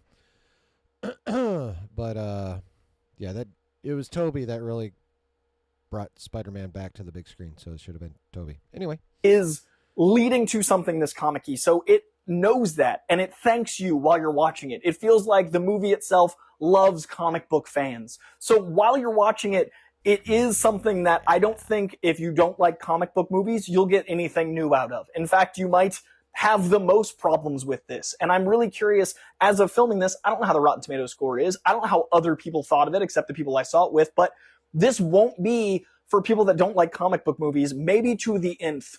This is the least approachable of, it's not really my genre. It is so much for us. It's a love letter for us. That said, I think it's going to make so much money because there's so many people that have spent 20. See, I'm betting some of those motherfuckers I read just don't like comic book movies in general, or only barely tolerate them. Matthew says, 90s Wolverine was dope, so yeah, I get it. Yeah. C-Dub says, hot take. I don't like the Superman underwear costume. I can't believe it's such a big deal to fans for him to have the underwear on the outside. Yeah, I definitely prefer a lack of granny panties on Superman.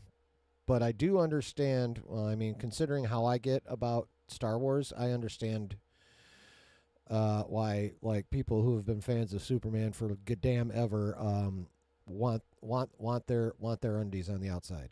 Like I can't really fault them for that when I put them in.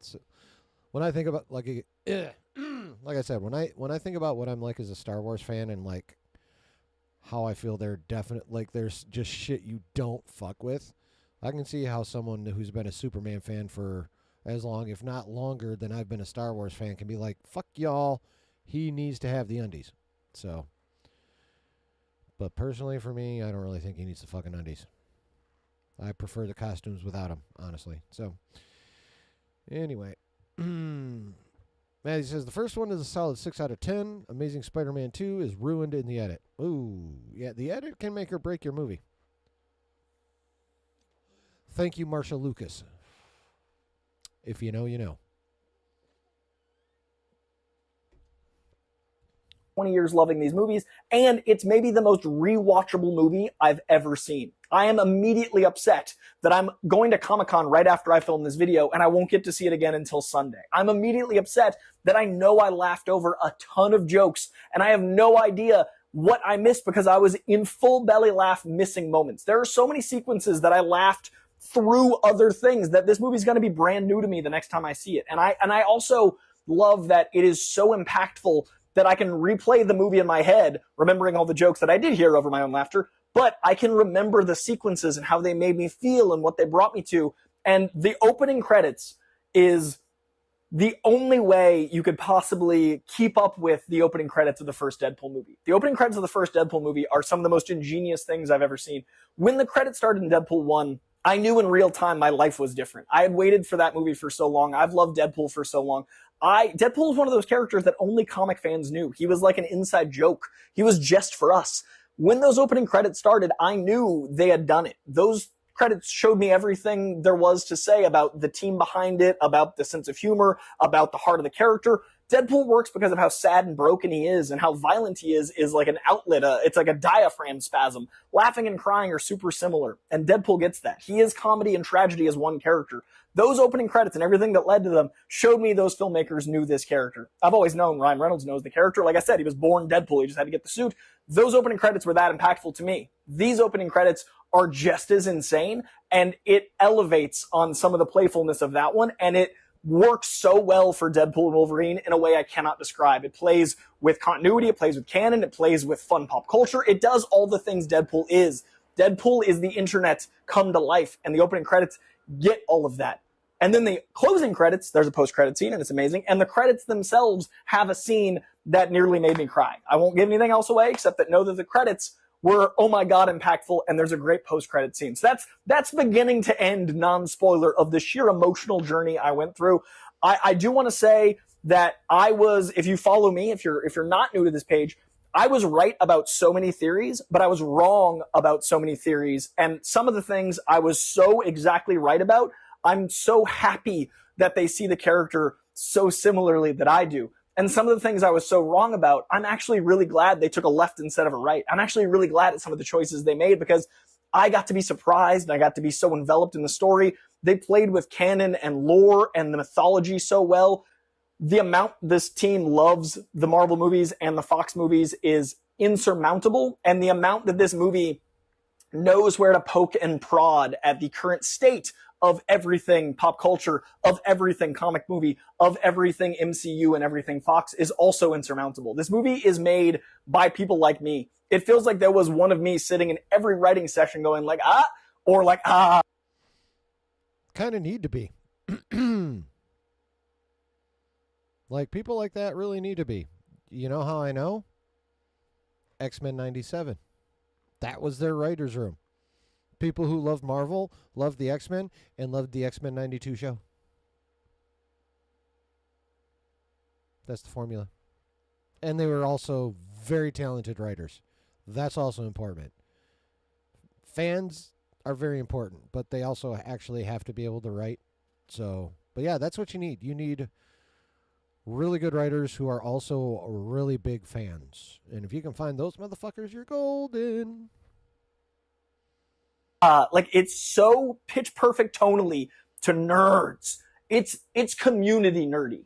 Like, this movie is the closest thing I've seen to I feel like they're with us, not Big Bang Theory punching down. It's with us making jokes about and for nerds. We're in the writer's room. So I got to give some love there. I also want to say that the cameos that everyone's talking about are incredible. That's why I think you should be off the internet. You should not watch anything else. I'm worried that you're even here if you haven't seen it yet. But the cameos are more like supporting roles. Sure, there are cameos, but there are some truly incredible supporting roles, and I'm not going to give them away. But those supporting roles gave me everything I wanted when I described what I wanted out of the heart of Deadpool and what I wanted out of this film. So if you've seen my thoughts on where this movie might go, if you've seen my hopes for what this movie is, the heart they gave these characters, these supporting characters, are able to give me such beautiful moments that mean so much to me as someone who's spent 2 decades of their life doing this personally and professionally. I turned my love of comics and my love of comic book movies into my job. And they gave me these amazing moments, these amazing nods. And again, spoiler review, I'm going to talk about all of them that I can dive into within however long I talk on that review, but it is so special. I cannot believe it exists. It is in some ways a love letter, and it is in some ways a diss track. It is in some ways a passionate, this is what we've built, and in other ways a scathing, this is where things didn't go right, all while celebrating, this is why we're making this. It is in no way not ever in love with what it's doing. It's a movie about passion, and it's so passionate. It's a movie about friendship that is so clearly made by friends. It is a movie about celebrating a cinematic universe that is aware that it's playing in a cinematic universe when we are in this cinematic universe, and how the perception of this cinematic universe is. I laughed.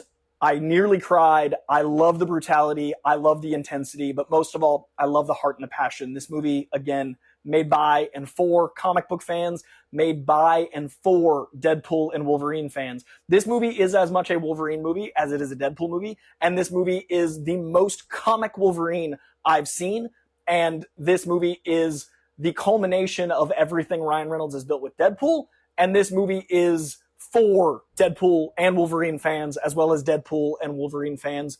And Ryan Reynolds and Hugh Jackman are clearly amongst that, and Sean Levy is clearly amongst that.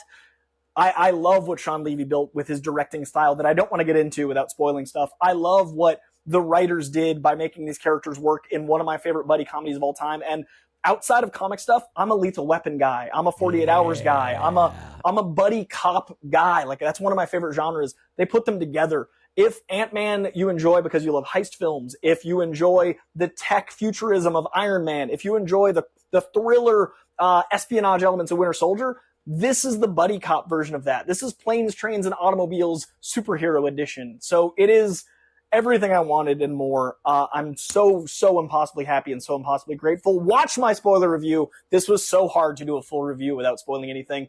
Do not be spoiled. Enjoy every secret, every surprise. If you take anything from this review, get off the internet. Please, please, please go see the movie. It is so special. Thank you to Sean Levy. Thank you to Hugh Jackman. Thank you to Ryan Reynolds. Thank you to Maximum Effort. Thank you to Kevin Feige. Thank you to comic books for existing. And thank you to everyone that got us from that point with X-Men in 2000 to this point with Deadpool and Wolverine in 2024. It has been the ride of my lifetime, and I'm so appreciative. I'm so sweaty, it's hot. Please do like and subscribe. Please do leave a comment. I love this movie so much, and I'm so excited to talk about it more and more. Yeah, this was the hardest spoiler-free review I've ever had to do. Stay tuned for the spoiler. Much love, guys. Hope you enjoyed this. Leave a comment. Let me know what you thought. Let me know if you've seen it. Spoiler-free comments, please. Please let people enjoy this like you did. Please do subscribe, though, because I want to grow this page up to 30K, hopefully around by the time Deadpool drops. But either way, much love. See you guys soon. Bye. Time to...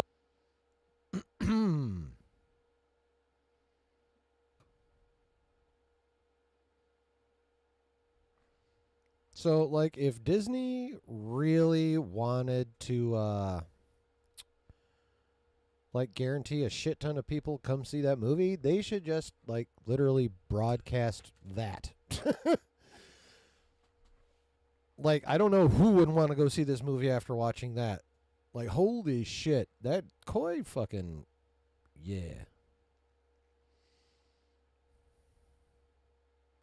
Wanted to, excuse me. Like, guarantee a shit ton of people come see that movie, they should just, like, literally broadcast that. Matthew says, yeah, I memorized the detail of how Luke's Like, I don't know lightsaber's who would supposed to wanna look go see and this Han movie Solo's after blaster. watching that. Super nerdy. Like, holy The aged up shit, detail that and lived in Koi universe fucking- look Disney didn't get right. Yeah. Yeah, especially in Andor when they literally had AK fucking 47s in that. Wanted to, Matthew also says, I excuse can't be me. too hard on Disney, though I hated Vader's new suit. guarantee Revenge a of the shit ton Sith of as people well. come see that movie. That's why I They really should dug just, Road like, One, literally correct down to the red broadcast cast and it helmet. that.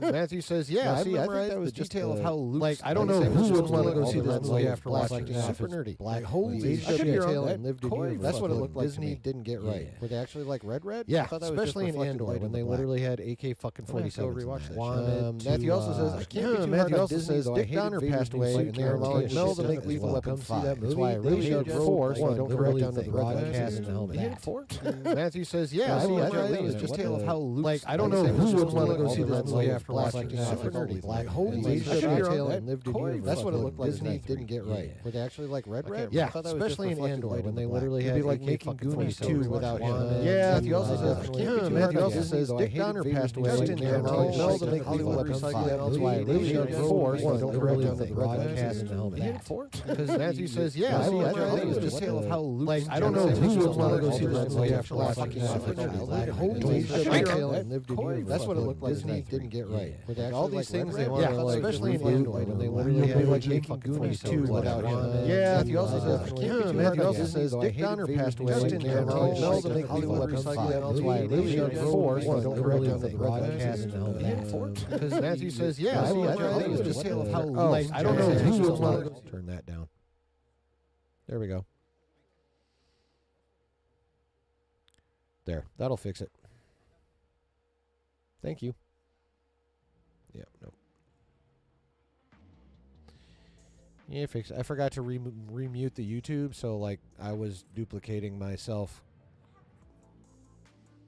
Yeah. Yep, nope. I muted it. We're good now. What up, Jay? Are you umming my weird sound that my wife just helped me fix? Thank Mrs. Chillin.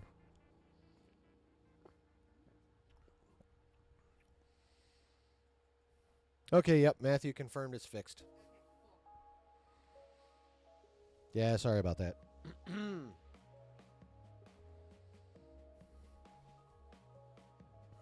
How you doing, Jay? Are you have you been doing a lot of Marvel rivaling today? I saw you were live earlier. How long did that one go? Are you like just getting done?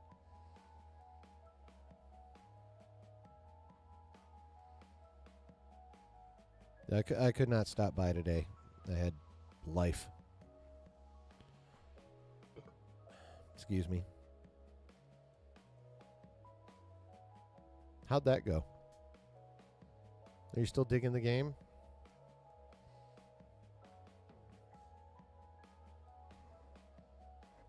Justin says hi.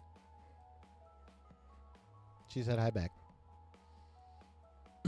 But yeah, how's the Marvel Rivals thing going for you, Brie? Yeah, seriously, like, Disney should just, like,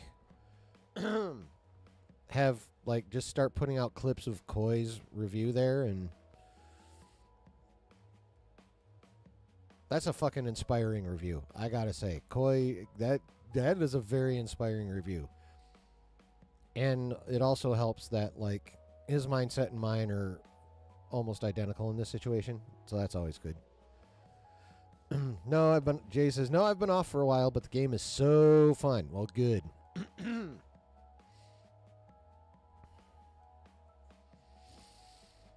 Maybe I'll give it a shot when it comes out. How much longer do you guys get to play the beta?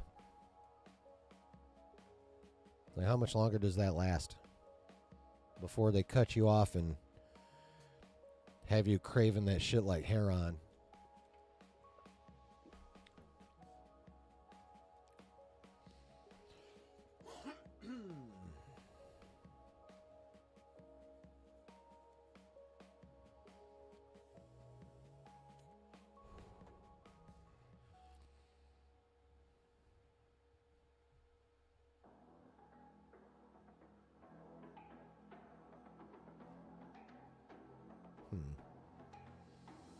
Have to figure that out in a second. Itchy. Like 2 weeks? Okay, cool. So you got the rest of this week and next week? Because you just started this week, right? Yeah, I think you got the rest of this week and next week, so that's fucking dope. I hope you get to play with, like, the Nerd Vendors more, or again, or what have you. That seemed like it was pretty fun. For y'all.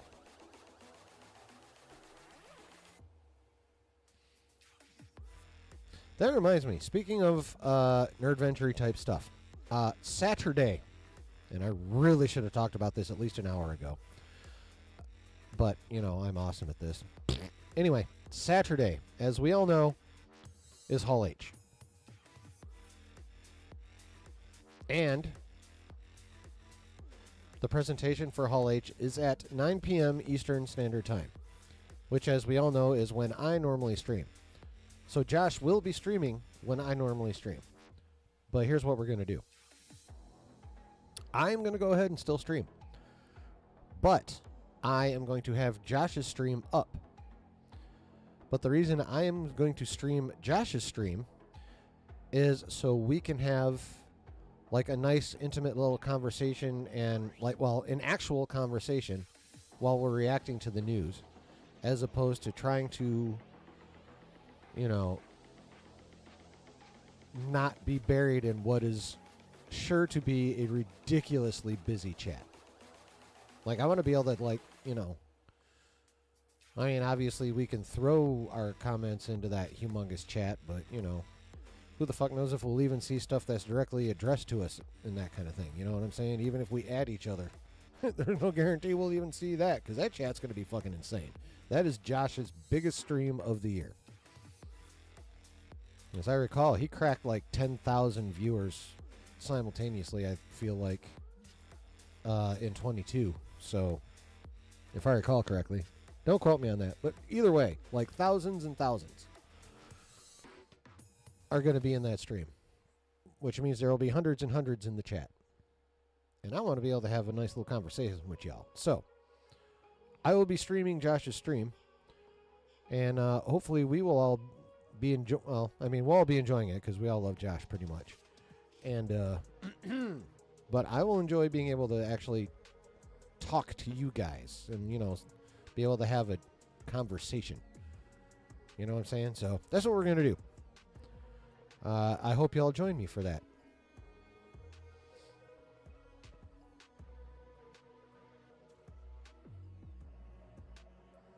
I'm going to definitely have to put out reminders. But yeah, so I mean, I think that'll be really fun because, you know, we all know how awesome Josh is at streaming. But I think it's going to be very enjoyable that we'll be able to actually, like, you know, not have to have a battle to have a conversation. You know what I mean? So that's the plan for that.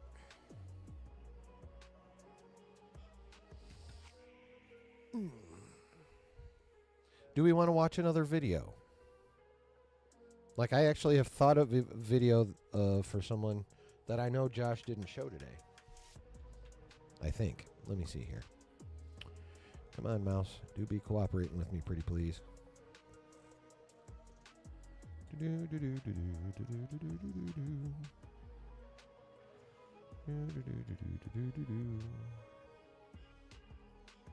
What the fuck is John Flickinger? Okay.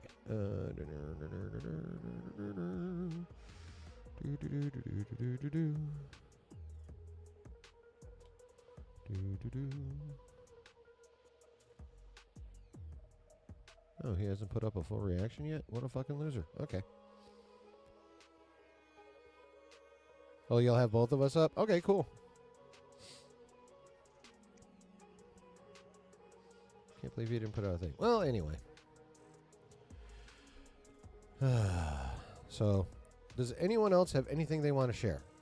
Because, I'm good. I'm fucking stoked. I cannot wait to see this fucking movie. I'm very excited to see what we're going to get at Hall H this weekend. Like, I think it might even been, yeah, it was Josh on Twitter called this week Marvel fans Super Bowl week. And even without Deadpool and Wolverine coming out this week, I mean, he's damn right. Like, Hall H Marvel's Hall H presentation at SDCC is the Marvel fans' Super Bowl, basically. So, I'm fucking stoked for that. I'm stoked to see Deadpool Wolverine this weekend. Probably not till Sunday. So, at a matinee. But, yeah. So, any other thoughts, questions, or concerns? I know you just got here, Justin, but, you know, I've been going over a couple hours now. Throat's starting to hurt a little bit. But I definitely, again, probably Sunday, unfortunately. Actually,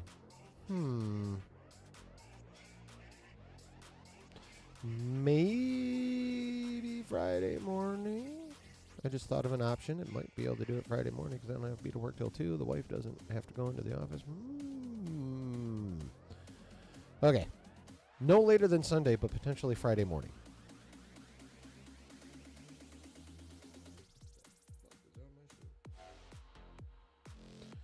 Fucking cats. Cool. All good. Cool.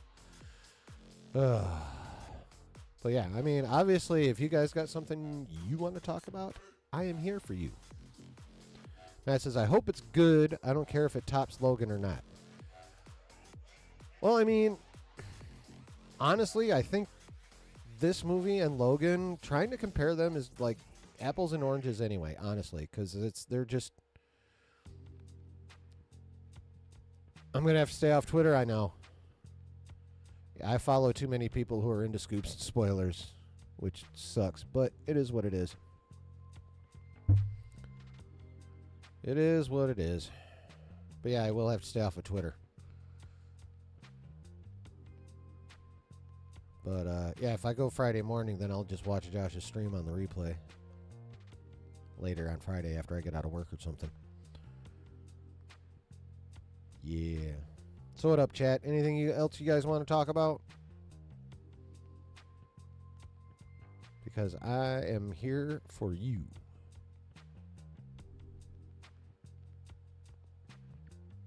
But also, if not, I'm dipping.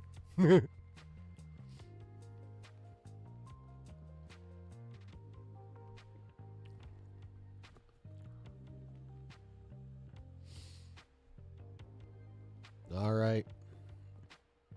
As always, you guys are the best, and I appreciate you so fucking much for being willing to hang out here in the basement and listen to me ramble twice a week.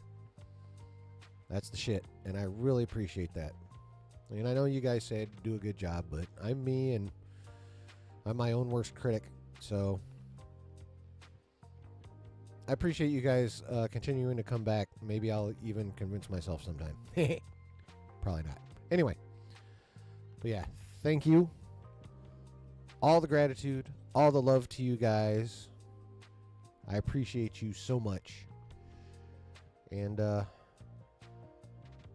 hope you had a good time. I hope you had a good beginning to your week. I hope you have a good rest of your week. If you've already got your tickets to Deadpool Wolverine, if you want to drop a spoiler-free reaction in the Discord, feel free. Even if it's just like, holy shit, that movie's fucking awesome, go. You know, even if it's just that, you know, share with us. Let us know.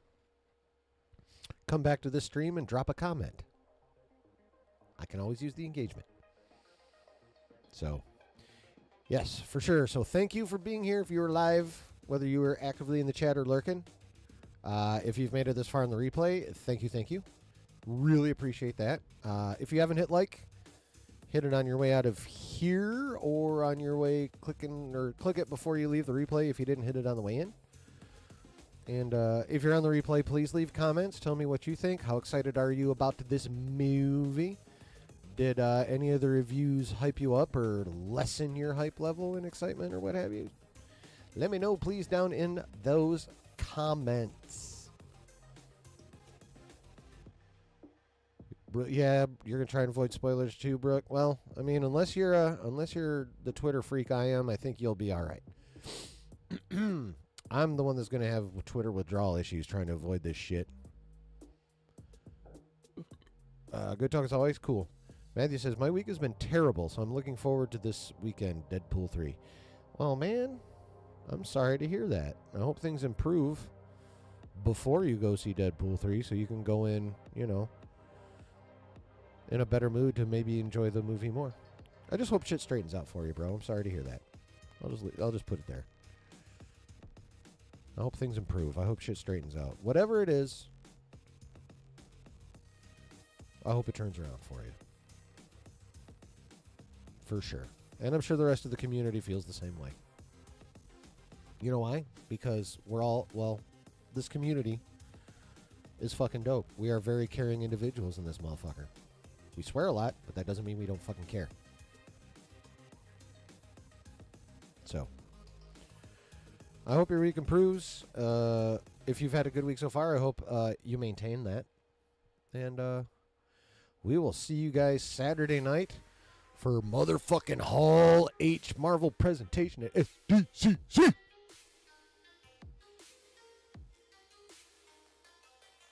Yeah, I don't know if you've checked into the Discord, Matthew, but if you haven't, get into my Discord, man. People in there will be more than happy to, hear you out, maybe even give advice or whatever. It's a very caring community here in the basement. So, get into the Discord. Talk to some people. It could help, if you want to. Definitely no pressure. No pressure to open up in the Discord, but fucking join it.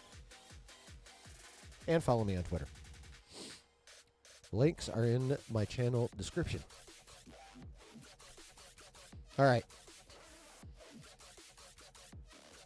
Much gratitude and love. Hope you all have a good next couple 3 days. And Saturday night, 9 p.m. Eastern Standard Time. Same basement time, same basement channel. SDCC Marvel Hall H presentation. Hell yeah. It's Super Bowl time, motherfuckers, and I am ready. So, we will see you then. Much love, everybody. Bye-bye. Click.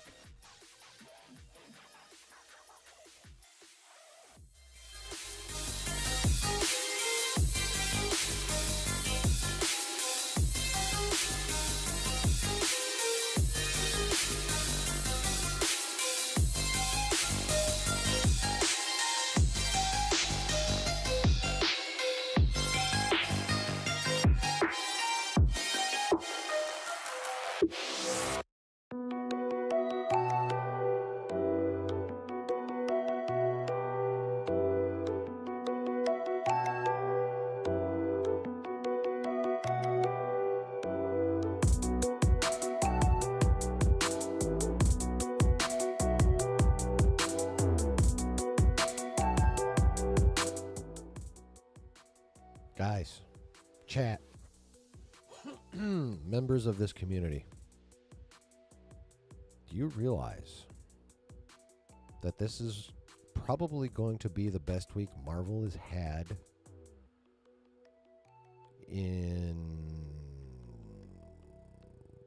even with No Way Home and a couple of the other bangers, in probably 3 years? 2 years for sure. No, 3. Yeah, 21 is when Phase 4 started. This is probably going to be the best week Marvel has had in 3 fucking years, guys. And let's face it, we fucking need it. We need it badly. So, but yeah, obviously, I'm fully confident in Deadpool Wolverine being awesome. Like, at this point, I have no reservations. I don't care about the people bitching about story. It's like, you know what, fuck you. This isn't supposed to be that kind of movie. So I'm excited for Deadpool and Wolverine. I'm excited for what we could be seeing at SDCC on Saturday at the Hall H presentation.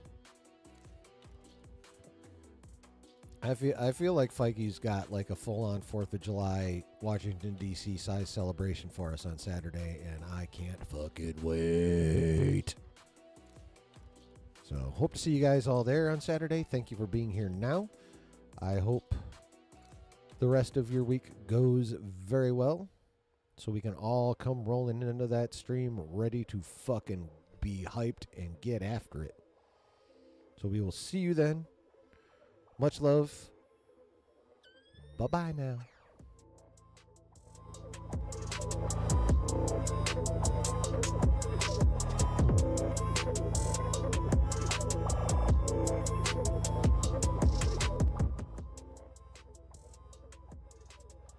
One more thing you need to remember.